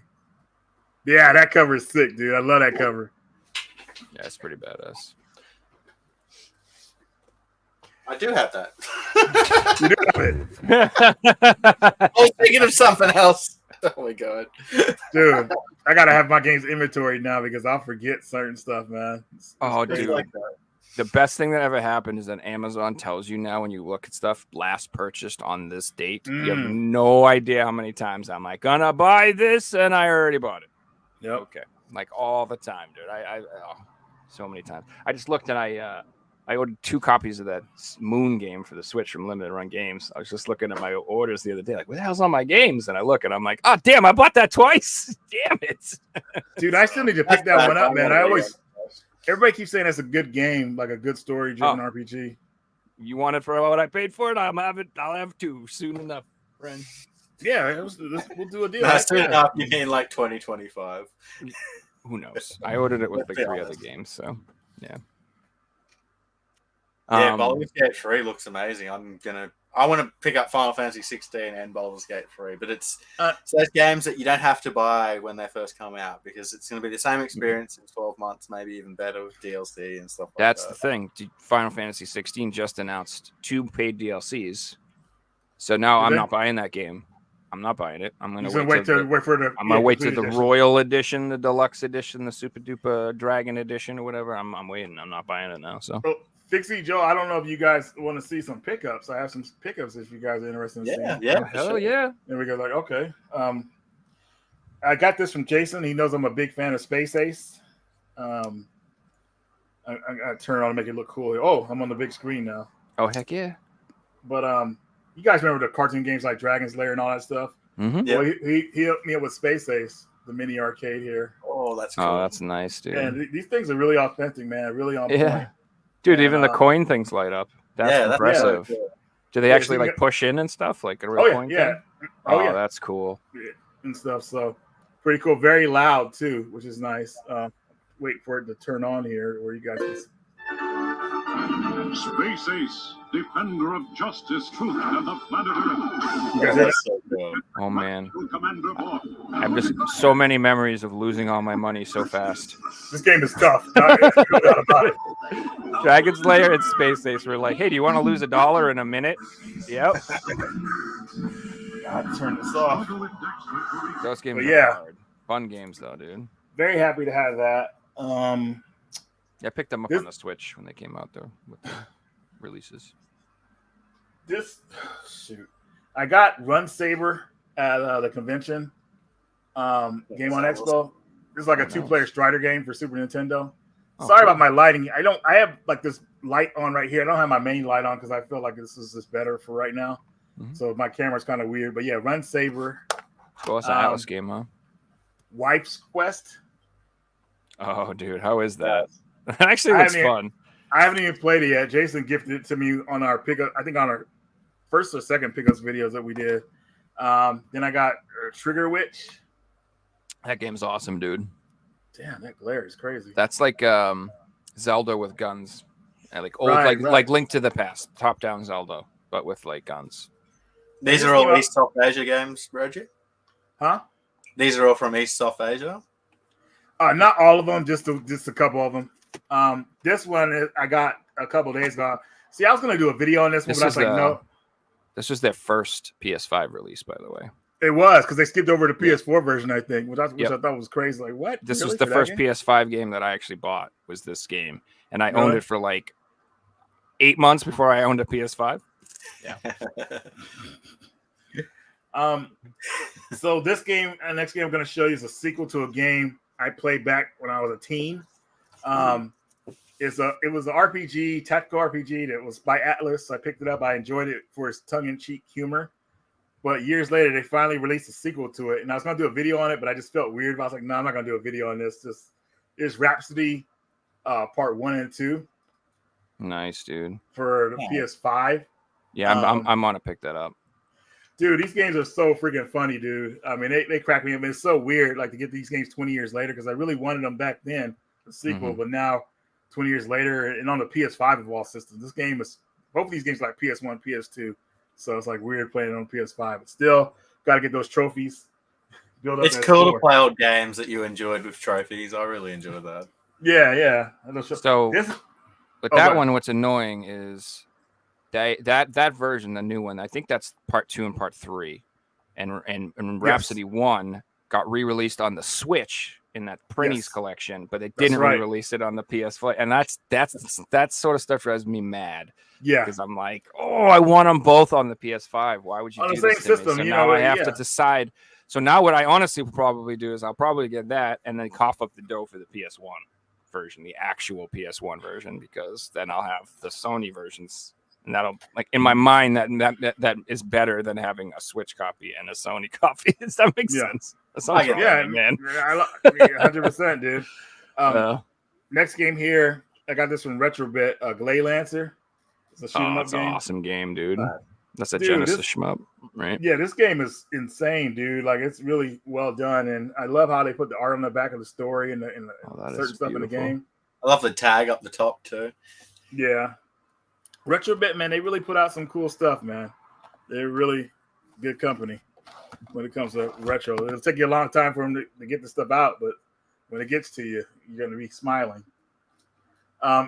Joe, me and you talked about this game. I got my PS4 copy, but my Switch copy was canceled. Trouble Trigger Witches. Witch. Trouble Trigger- Witches. Trouble Witches, yeah. No, it's yeah, Trouble Witches, yeah. Trouble, okay. Finally got a physical for this game. Originally, it came out on the Xbox Live service in America. It even had English voice acting in that version too. But now we finally have a physical, and the game is really a good shoot 'em up. It's really good. Yeah. Yep. Then we have Gun. I finally got that. That game's amazing too. I won CC'd that once I got it. There we go. Okay. So that's a Saturn shmup. Yeah, every Saturn shmup is like so expensive. I mean, hell yeah. That's why except one. Please port everything from the Saturn over, please. Thank you. I think that's their goal. I think if they can, they will. Like that's what these companies are doing, right? That game is flipping fantastic. I really can't recommend it enough. So that's Batsugan was supposed to be like the first bullet hell game ever, supposedly. So it's definitely super challenging, but it's not like impossible. Like if you're like it's if you want to get into the genre and you want to challenge yourself, that's a really good one to pick. And the music is so good. So level 4, bro, is amazing, man. Do you watch Shmup Junkie? Do you know Shmup Junkie? Yeah, I've seen his channel before. He doesn't make as many music. videos as he used to. Oh, is it that he uses for that game? Okay, that's his opening. So he does because the videos he's been making are huge projects lately. He's like, I'm going to review every shmup that ever came out on the TurboGrafx, all of them. I'm like, oh my god, that's like hundreds of them. So we get that, dude. Just getting the footage, no way, dude. Yeah. Next game here. This is kind of funny because we talked about this on season 1, but I finally got River City Girls for PS4 and the Switch version. And very cool. Because I think Will was trying to look for the PS4 version, but he couldn't find one. Luckily for me, I had a friend who lives by the Limited Runs game store. So he'll pick up games for us and send it to us. So I ordered the Japanese copy as part 1 and part 2 on it. I ordered that one from PlayAsia. Yeah, I probably should have did that, but I have this thing about when I have a game already, I want. If you already have the singles, yeah. No, I did the same thing. So you like the Master Blaster Zero games, they released them individually from LRG on the Switch. So that's another thing about the packs. They have the trilogy on one cart in disc at the convention. I want to get that variant. They have all 3 games in it. And I love that. Japan did that. So so PS4 you can get all 3 of them just on a disc from Japan. Dude. And so, but like I ended up actually ordering that, but like I had part 1 and part 2 on the Switch, so I had to order part 3 on the Switch too. And then I didn't get the damn sleeve they come in, and I'm regretting that now because that sleeve is so expensive, dude. Are you serious, dude? The sleeve itself? It's like $80 to $100. Oh my god, sleeve, dude. bro. That's I'm not surprised though. Like even the Shantae sleeve. Like I think they have the sleeve still at the store, man. So once my guy goes back, I'll hit him up and see if he can find one and get to your regular price. Dude, because I want that. I will pay for the sleeve. Dude, there's a PSVR sleeve I'm after too. That's mad money. There's like they don't exist. But man. Man. There's something else. I wrote the company and I was like, you got any lying around maybe in the back or anything? I literally did. The back stock. I was like, if I give you like an extra Christmas card, do you think you could give me somebody's or something? I'll leave a good review on Google for you guys. Yeah. I have tens of followers on Twitter. I can help you. So, there's a couple more here. We have Rolling Gunner for the PS4. Got that. Shmup love. That game's so good, dude. That's a side-scrolling bullet hell shmup. Really amazing. Really fun. I got Joe and Mac for $10 via the cheap ass gamer sale on Twitter. That's a good game. $10, yeah. It's a fun remake too. Dude, it sucked, dude, because I never dealt with this before, man. But like they'll throw my packages in front of my door when I'm not here. Somebody actually stole my packages, man, from my house. I was like, dude, are you serious? That's never happened to me before. This is the first time it ever happened. And Porch Pirates. Yeah, it's like they don't even know what's in it, but it's like they don't care, But I had to get stuff resent to me. But yeah, that was one of them, Joe and Mac. And then X-Men Mutant Wars. My buddy actually got the cart for me. And then I bought the box and manual to complete it. So it's another That's awesome. Kind of cool Game Boy Color game. And then, of course, you guys know about Sonic Origins. And last but not least, my buddy Joel and John, they got this game because I wanted to play it online, which I thought was fun. I like racing games, like especially like something like Wave Race. Kanagawa Jet Girls. I got That looks really good. Well, this is the thing. So this is my second copy of it because I found out at the convention he was going to sell it. I was like, dude, after all the work we went to get you that game on the cheap, but they were just done playing it. So I said I traded him a game for it. So I got this game again, but it's just I don't know. It's like It's a fun one. Else. It's like a wave racer with beautiful waifus. Is it like and it has like at least crazy race courses that are amazing, man. Like people have no idea, but I heard it's a good game if you like arcade racers. It's fun. Oh yeah. Just don't watch the anime. The anime is probably weird. Just stick with the game. I have similar problems over here with mail getting stolen, Reggie. I have constantly. So I've had a PO box for almost 5 or 6 years now. That might be what's happening.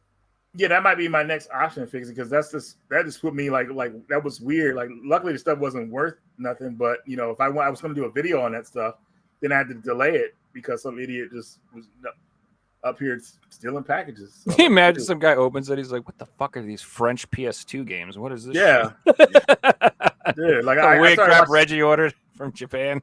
I started watching this channel called Doorbell News and Doorbell Mania, and they show all the kind of stuff that ring cameras see on people's porches, dude. Like, oh my god, people will wiggle doorknobs, see if your door's open. Like, it's some scary stuff, man. It's like, dude, Yeah, so I have to send his wedding invitation. I'm like, you got to send it to my PO box, otherwise it'll get stolen. Yeah, I have to steal it.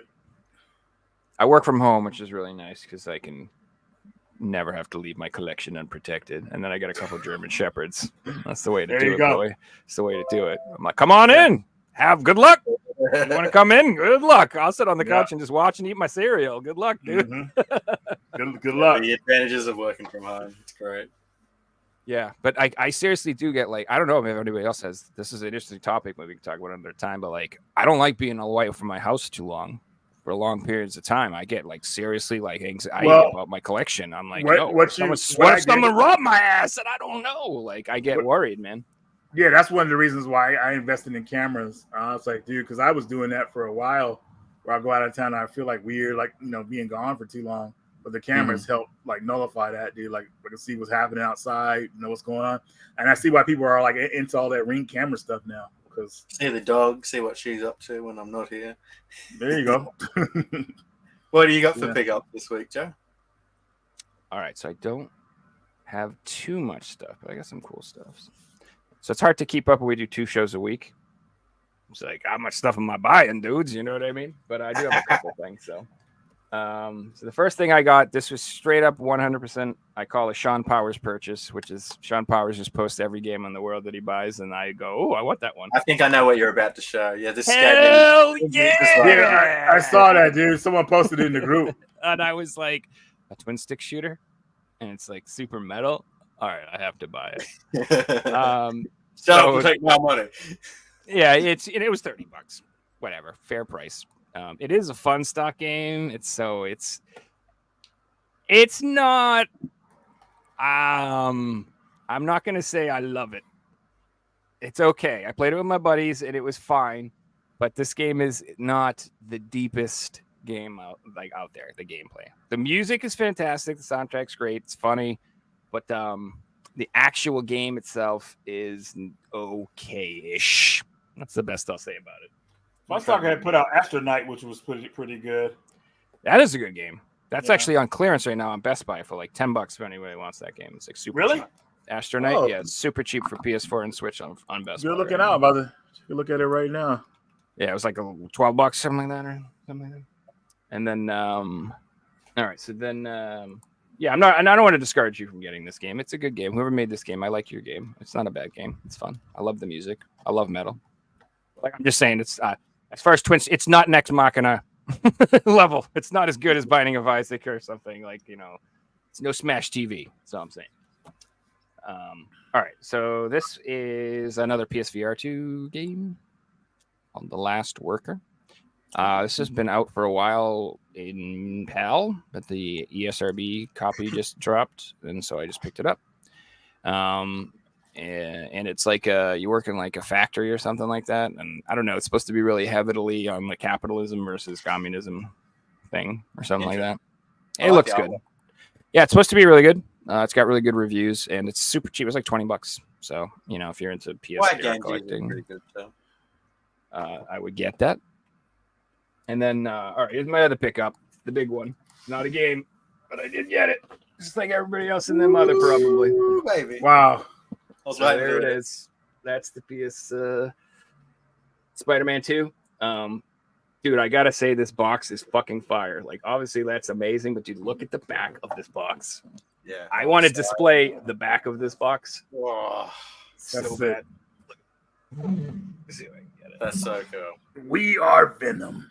Yeah, dude. When does the new Spider-Man game come out? It's like October 20th or something like that. Okay. So it comes with a digital download code, but you can't actually renew it until the 20th. So then, See what I mean, Fixie, man? Like, man.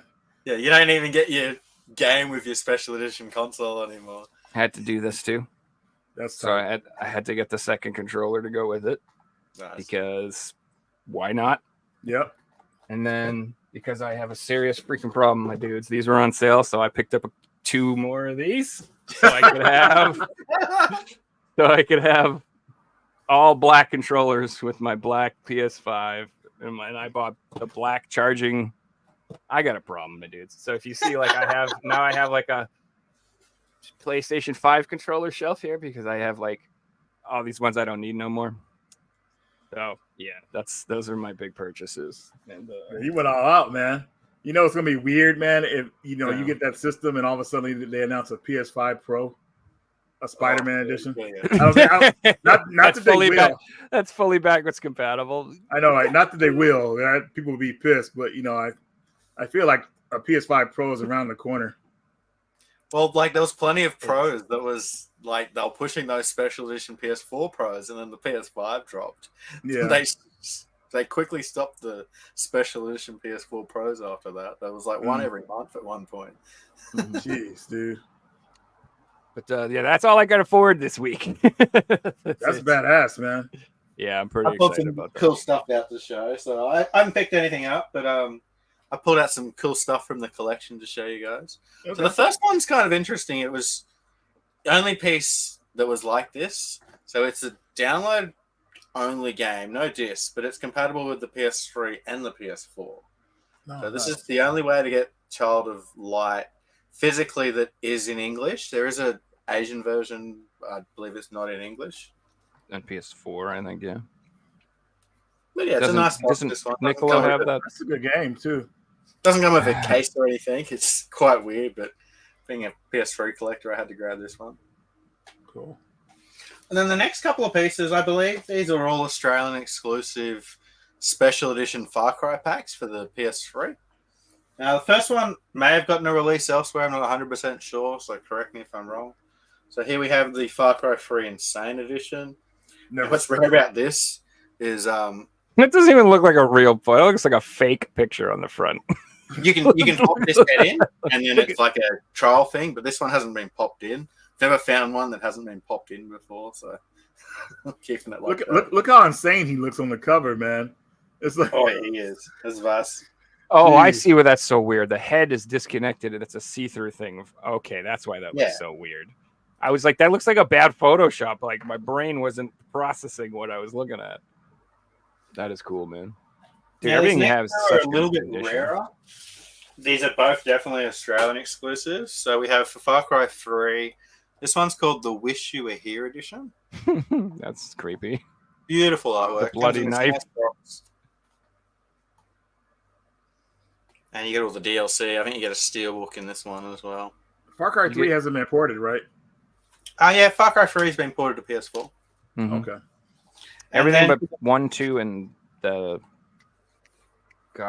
Blood 2 is- Dragon, I don't think. 2 is the weird one. One's been What? ported, yeah? One you can play on PS3. Not physically. Not physically. No, not though. physically. Not No, physically. no, no. So on PS3, there's the Far Cry collection, which I think has 2, 3, and the Blood Dragon. But I don't think The Far Cry Blood- 1.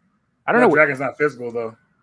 I played one. I haven't played it on PC. Is it a I can't download remember code on where I that? played it. The only one that one we're talking about, the physical is on the Xbox 360 for the Blood Dragon one. They got a physical for it.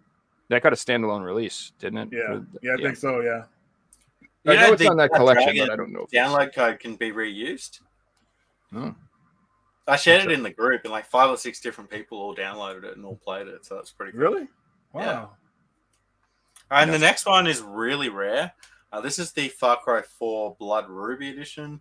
So what makes this rare is this was actually a PS4 release, and it was a pre-order only. So to get the PS3 version, you had to specifically pre-order it. If you didn't pre-order it, they just made another PS4 copy. So the only PS3 copies were pre-ordered, and it was a 2014 release. So it was right at the end of, or 2015. So it was really at the end of the PS3's life cycle. So there's not many PS3 versions out there. That's really cool, dude. I think I only know of like 3, and 1 or 2 have popped up on Facebook in the last couple of years. So yeah, that's some Far Cry special editions for the PS3. Really And cool. I believe they are all Australian exclusive. Right on, man. Speaking of Australian exclusives, I am so excited. I finally scored a copy of that Tekken 7, brother. Let's go. See that price I paid too? All about Yeah, being you got it patient. for a good price. They're All about being 60 bucks patient. on eBay. They usually go for like $60-something. I got it for What is it, like 30 a collect- Australian. Wait, it's like the collector's edition or something? I'll grab it. It's honestly not that fancy. I have like a full PSVR set, and like there's a couple of variants I want, and Australia and Japan both got this really cool cover variant that I So this think is the normal one, and then we Yeah. got this one. isn't that so much cooler, man? Whoa, I that don't is know. way better. That's Hell a better yeah. cover to So me.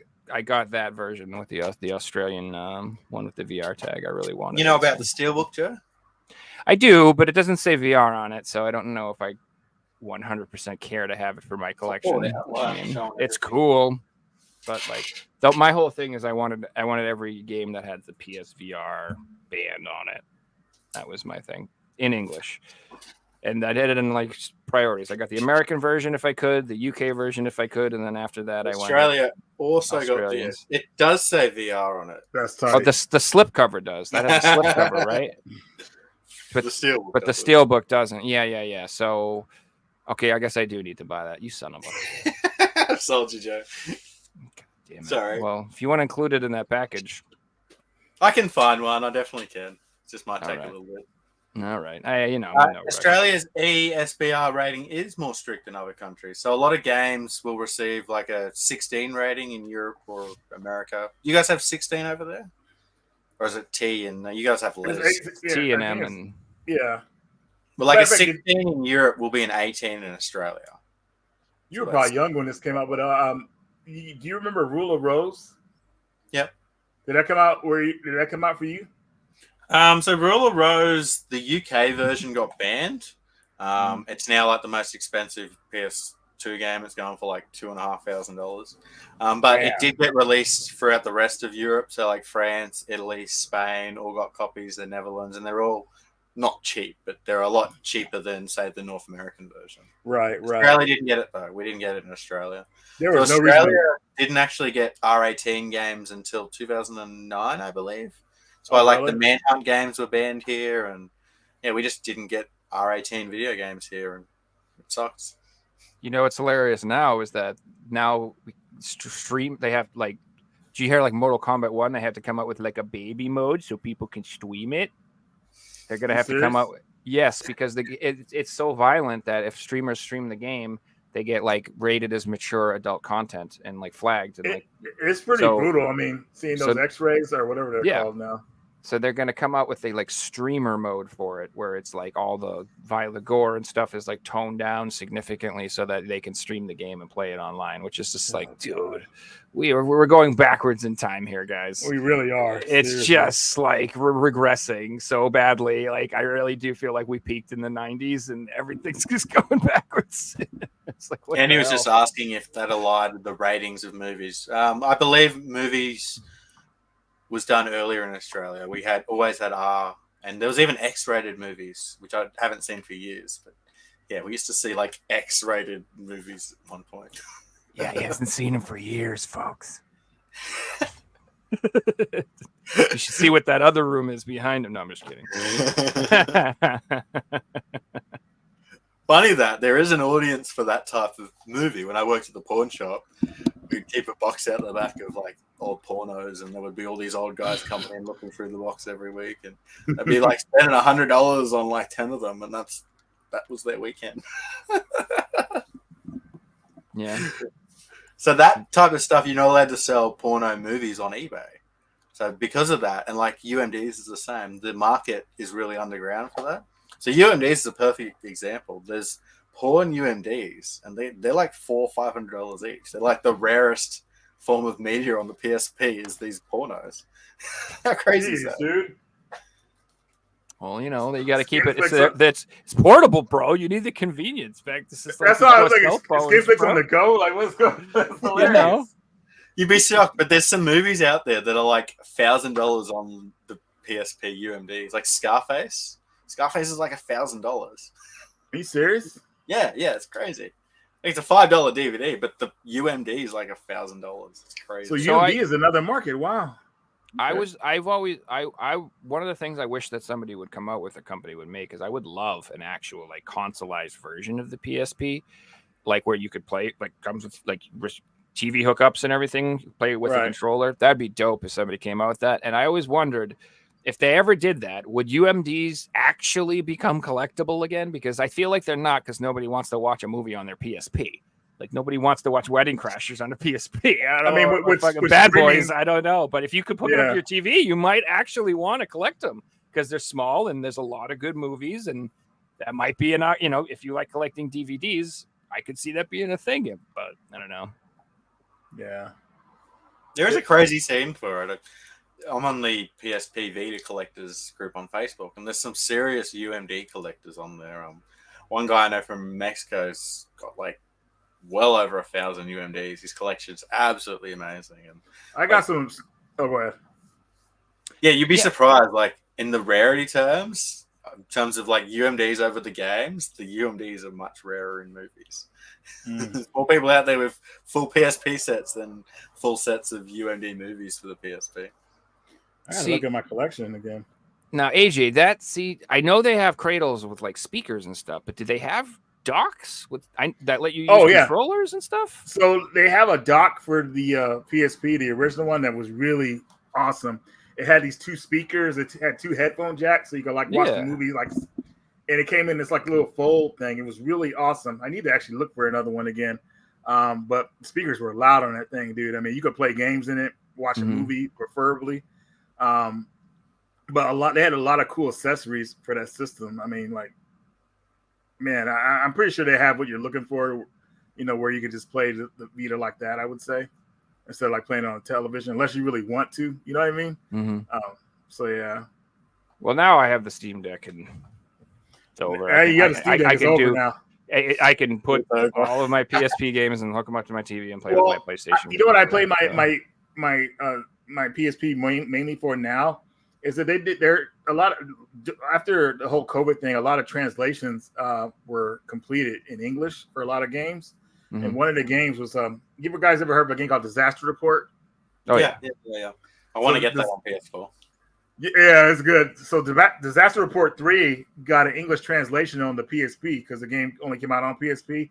And I grabbed my PSP and I downloaded that patch and I played that game. It was freaking amazing, dude. I loved it. But that was the only time I really grabbed my PSP to play it. I haven't played my PSP in a long time. Like other than that, I would say it's just not the go-to system. Yeah, but if it did have like a. Sorry, do you use your PlayStation PS1 portable at all? Yes, it's always hooked up in my game room to test out games. But not like I used to play it because my screen is actually going out on it now. I have to go grab another screen to hook up to it. I mean, it's been over 20 years, so I get it. But the gamer in me wants to get it fixed, though. I don't know if it's fixable, but we'll see. I'd almost argue that that was way ahead of its time, that system. Oh man, yeah, I sure love was, that. dude. The little portable PS1 you're talking about the screens. Yeah. The other thing's one of the greatest purchases. When I first showed that thing, because I was in Korea when I first got one, and I remember I was at the duty desk because I had to do CQ where it's like a 24-hour duty pretty much, but you can have stuff down there to keep yourself awake and entertained. So I had the PSP. I mean, I had the PlayStation 1 with the monitor on there, and people were like, "What the hell is that?" and they watch me playing games. Like this is amazing. Oh my god! Like I said, yeah, we could take it. You could take it with you anywhere you want to go. Like it's like people were like blown away with it and everything. And the screen I'm talking about is the same one I had in Korea. That's the one that's going out on me in the game room. That's the one I always use on it. That's the one why you want to get it fixed, man. The nostalgia. It's just those memories. I have Yeah. honestly, I don't know if you guys have seen my monitor video, man, but I have like damn near almost 15 PS1 screens. I know. I probably had a few of them. And I have a lot for the PS2 as well. And it's like, dude, it's just I got them cheap though. There's like, a lot of different brands, surprisingly. There's a Zenith one. Remember that TV brand called Zenith? Or whatever it's called. They have a monitor. I got those ones for the PS1 and PS2. Yeah, they have like a lot there's out there. Square ones. There's the round ones. There's like The round ones that rotate. Yep. Yeah. There's a lot Definitely. of cool ones. There's a crazy market for those old remember old like security cameras when they would be like square boxes and those screens. Oh, like, yeah. those go Yeah. crazy these days. And Really? yeah, it's crazy Yeah. what people are after. Dude, I remember being Threw these out. That's why. Because like if they weren't owned by people, they're owned by companies. And I bought LCD that for $40, and I remember being mad. I thought I overpaid for it. They came out before the Game Boy Advance, though. Like, how far ahead are they? PVM. Yeah. PVM things. I actually have one. I have one in the game room I got from my buddy. Smaller one, but yeah, those things are really sought after. I mean, they were years ago here. I mean, everybody that wanted one has pretty much got one, so you don't really see them out there anymore like you used to. Why? Like, Out of people are really- curiosity. The quality of like playing like PS2 games on there are just the quality of how the game looks on those screens is amazing. Okay. You know, I know they have a lot of technology they're doing now with the PS2, HDMI, and all that stuff. But back a few years ago, man, you needed those screens to get the best true quality for your gaming system of your choice, and it really shows. You see the little mini ones they're coming out with? Is that what you guys are talking about? I haven't seen any mini ones they're coming out with. I'm just talking about the ones that like the older ones that I've. There's a company that I think they're relatively new. The pre-orders just went up. They have replicas of those TVs, but they're tiny, like little small ones. Mm-hmm. And like they were marketing them like sitting on top of the this little console. Really? So instead of using the screen, cool. you just could pop one of these on there. Yeah, and there were people showing them off for Dreamcast and Saturns and for other You stuff. have to send me the link to that, man. I want to check that out. Yeah, I'll find it on Facebook. There's a company selling them. They're mini replicas of those little Sony TVs. They're like small ones. They're not like spec wise. They're like little LCDs or something. They're not the right screens, but they look cool. They're cool. If you're into like collecting mini consoles and stuff like that, you might be interested in it. It looks neat. Fixie, I want to tell you I this. have my PS2 set up upstairs, sitting next to a CRT, and it's hooked up to the HDMI. You're good to go. Fixie, this game I'm about to show next, man, it's like a cheap game here in America, but in PAL territories, it's like $70. Pinobi for the PS1. You ever played this one? Hinobi. Nobi. I don't have it, so I haven't played it. I haven't seen that one before. Yeah, it's one of the most obscure games I own. But I was looking it up the other day, and I said that they made one for PAL territory, and I'm like, dude, like it's like $70. I'm like, Jesus Christ. Over here it's cheap, but PAL territory is expensive. It's crazy the differences on some PS1 PAL games. Like Castlevania, I seen a copy in CEX in the UK for 500 British pounds, which is Are like you serious? yeah, which is like 1,000 Australian dollars. You know, it wasn't the limited edition; it's just the normal Castlevania. It's crazy. Like, it's a $500 game over here, Australian, but not $1,000. It's ridiculous. I guess it's good if you're a seller. Yeah. People, but man, buying those, Jesus Christ, games are all over the places with prices, man. I've seen some crazy stuff. I'm just happy that I got most of my collecting out of the way, so I could be like, relax. Because if I just started collecting now, man, it'd be a panic. I couldn't collect a lot of this retro stuff. I had to go. I would have to start with PS4 and up if I wanted to build a library of games. And you'd be paying 10 times the price. Yeah. It's like, hey, look at this collection I built of 500 games, and they're all like, if you just started now, you're buying limited run games. No, They're not cheap. You don't buy limited run games for $5 each or anything.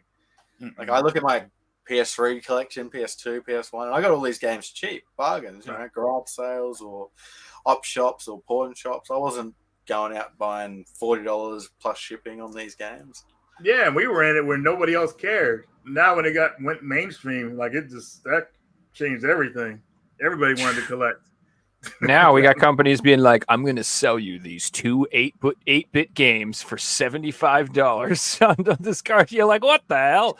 Or like, dude, I don't mean to pick on limited run games, but when they did those Atari Reloadeds, did you see that? And there's 4 like new Atari games and they split them up into 2 discs. They put 2 games on each disc. Atari, dude, like, I'm like, you can't put 4 Atari games on one freaking disc, dude. People Like, got on them. Huh? That was where I drew the line. Like, I was so angry because I wanted those games and I have those digitally, like all those reloaded. They're like revamped versions of old Atari games, you know. I think saw them on John Hancock's channel. Actually, I think he was the one who recommended them. And I was so excited to hear they were getting physicals. But then I was like, why are you going to do me like that? This is ridiculous. Like, you're piecing them out Atari games 2 on a disc. Like that, it's starting to drive me crazy. Like, I don't mind if it's 100 gig game if you don't want to put, whatever. But you're talking about these games. There's no reason. Like the Sonic Origins. There's just, what the heck? Why aren't these on the disc? Games? They could be 6 of them on one disc where it's actually reasonable to buy, Yeah. Limited Run has kind of lost their whole thing where, people are kind of fed up with them from what I'm seeing. They're getting tired of the way they do business. So I don't know. They kind of slowed down a little bit. Well, maybe not. But they've got an audience, so they're not going to change their business plan because they're making money. And then they're not owned by Josh and Doug anymore. They're owned by Embracer, who have pushing out stuff, shareholders who they have to make money for. So, they're not in it for the collector anymore. Bring me 10 more Chemco games. Dude, those games. You break this one up into a part 1 and part 2. Man, those games. They're all about nowadays too. It ain't even about the games. Like they're like, do you see the Jurassic Park release? There's hats, there's shirts, there's skateboards, there's probably lunch boxes, there's probably limited run underwear. They're like they're tape, it's just it was originally released on this console. We made a green version. Yeah, it's so that's where, to me, that's where it went off the rails, because if you're a collector who likes to collect everything and now every game has 7 options to purchase, like, what the hell do you do? Are you going to buy all 7, or what are you going to, when are you going to be happy? Speaking of that, the Castlevania, exactly. Game Boy Advance collection. How could they do that to us, man? Put those 3 covers on there. They should have made it a unique cover. I'm ashamed. But they knew what they were doing. They made those cover variants because they knew people were going to go crazy for them. And I was like, no, I'm not doing it, man. Like, just one. They know that people still buy the cool games. So the cool games, they got to release cover variants of and collector's editions. Oh, we need a steelbook too, because the steelbook collectors will pay anything if there's a steelbook. So like, include a $400 collector's edition of a steelbook in there, and like they're covering all the bases. I am totally against them doing that, and I ordered all 4 of them. Oh, so I am sorry, guys. For all of you watching, I am the problem. I couldn't help it. And you know what? I'm not going to open any of them. I have them all on my Steam Deck, and I can play them anytime I want. I have no reason to have done that. I really like Castlevania. I love it, dude. I love it. It makes me happy. I love Castlevania, man. I believe they're going to do the DS ports next, man. They said they were going to do it if they the Game Boy Advance ones did well. So they're going to do Lords of Shadows at this point. I want the $300 Castlevania 64 collection, baby. What? The 64 version? Come on. Hey, if they can release Bill and Ted's, they can release Castlevania 64. I forgot that was the thing. Bill and Ted's Excellent Adventure or at this point. Bogus Journey. Yeah, it was Excellent Adventure. It was trash. Well, gentlemen, we clicked over that 2-hour mark. We might call that one another show. Reggie, it was awesome having you back on, man. Yeah, definitely, man. Hit the 100,000 mark, guys. So if you haven't already, hit that subscribe button. I think you're like 300 or 400 away, Reggie. Oh yeah. Yeah. Oh yeah. Everybody keeps reminding me because like, hey, Reggie, push those videos out so I get to that 100 mark. So let's get him to 100 so away. Stops talking about it. that was me thinking on it too. Like, man, I gotta get there. Because before we go, YouTube is kind of weird, man. If you don't make too many videos, man, they kind of put you out of the algorithm. And me, I've kind of slowed down on doing videos, so But I got to get to that 100 mark, then I can like somewhat semi-retire. So hopefully, people could get me there pretty soon and make everybody happy. And I'll do a 100th anniversary video. And then we can have the big 100 plaque on the wall behind you. There you go. Yeah, like everybody else does. Like, hey, put the plaque so everybody can see behind you. And then the next day, I'm going to say, we got to get this man to 200. Ooh. And I'll be a million. Just be like, come on, man. Can I be happy for a minute? No. Next is Metal Jesus to a million. That train's on the road. Dude, I know he should have been at He's a million supposed a couple to. years ago. They slowed him down too, but hopefully he'll get there soon. I So. think YouTube, it's a very interesting company. I swear they don't want people to be. They literally do not want independent creators to be more popular than mainstream creators. They don't want that. They want you to watch Jimmy Kimmel. They want you watching ABC clips and Fox News clips and all this stuff because that's the advertise. That's who pays them. They don't care if Metal Jesus has more subs. They don't care. Like it's a weird company, man. Like YouTube is not about. We could go and talk about this forever. It's the end of the show. I don't want to start a whole new topic. But it's not. I do not believe it. It is like behind its content. One company shouldn't have that much control. Unfortunately, they do. Google is slightly. Yeah. Let's we can talk about that. Yeah. They might have a slight problem with too much control. Yeah. A little bit. If you guys from Reggie's channel enjoyed the podcast, jump over to Fixie Games and drop a sub. We run the show twice a week, and we always have awesome guests on. So if you like this episode, I'm sure you'll like the rest of them. Mm-hmm. Don't tell them about the quiz too. How we do that with the game, the giveaway. And we have a quiz every week, and you guys in chat will also participate in the quiz. So each week there'll be one chat question. First person to 5 points will win themselves a video game shipped anywhere in the world. We've got 2 people on 2 points, a few on 1 point, so it's still anyone's prize at this point. Yeah, thanks everyone so much for watching. We'll see you guys Thursday night for another show.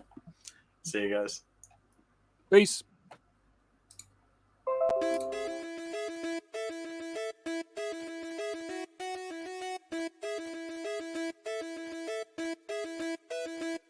You found the coolest place to be, the PlayStation collecting nerds, and come on, won't you stay with me?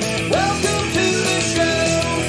Gather round the boys and girls, collectors from around the world. Let's show the people what they need to know.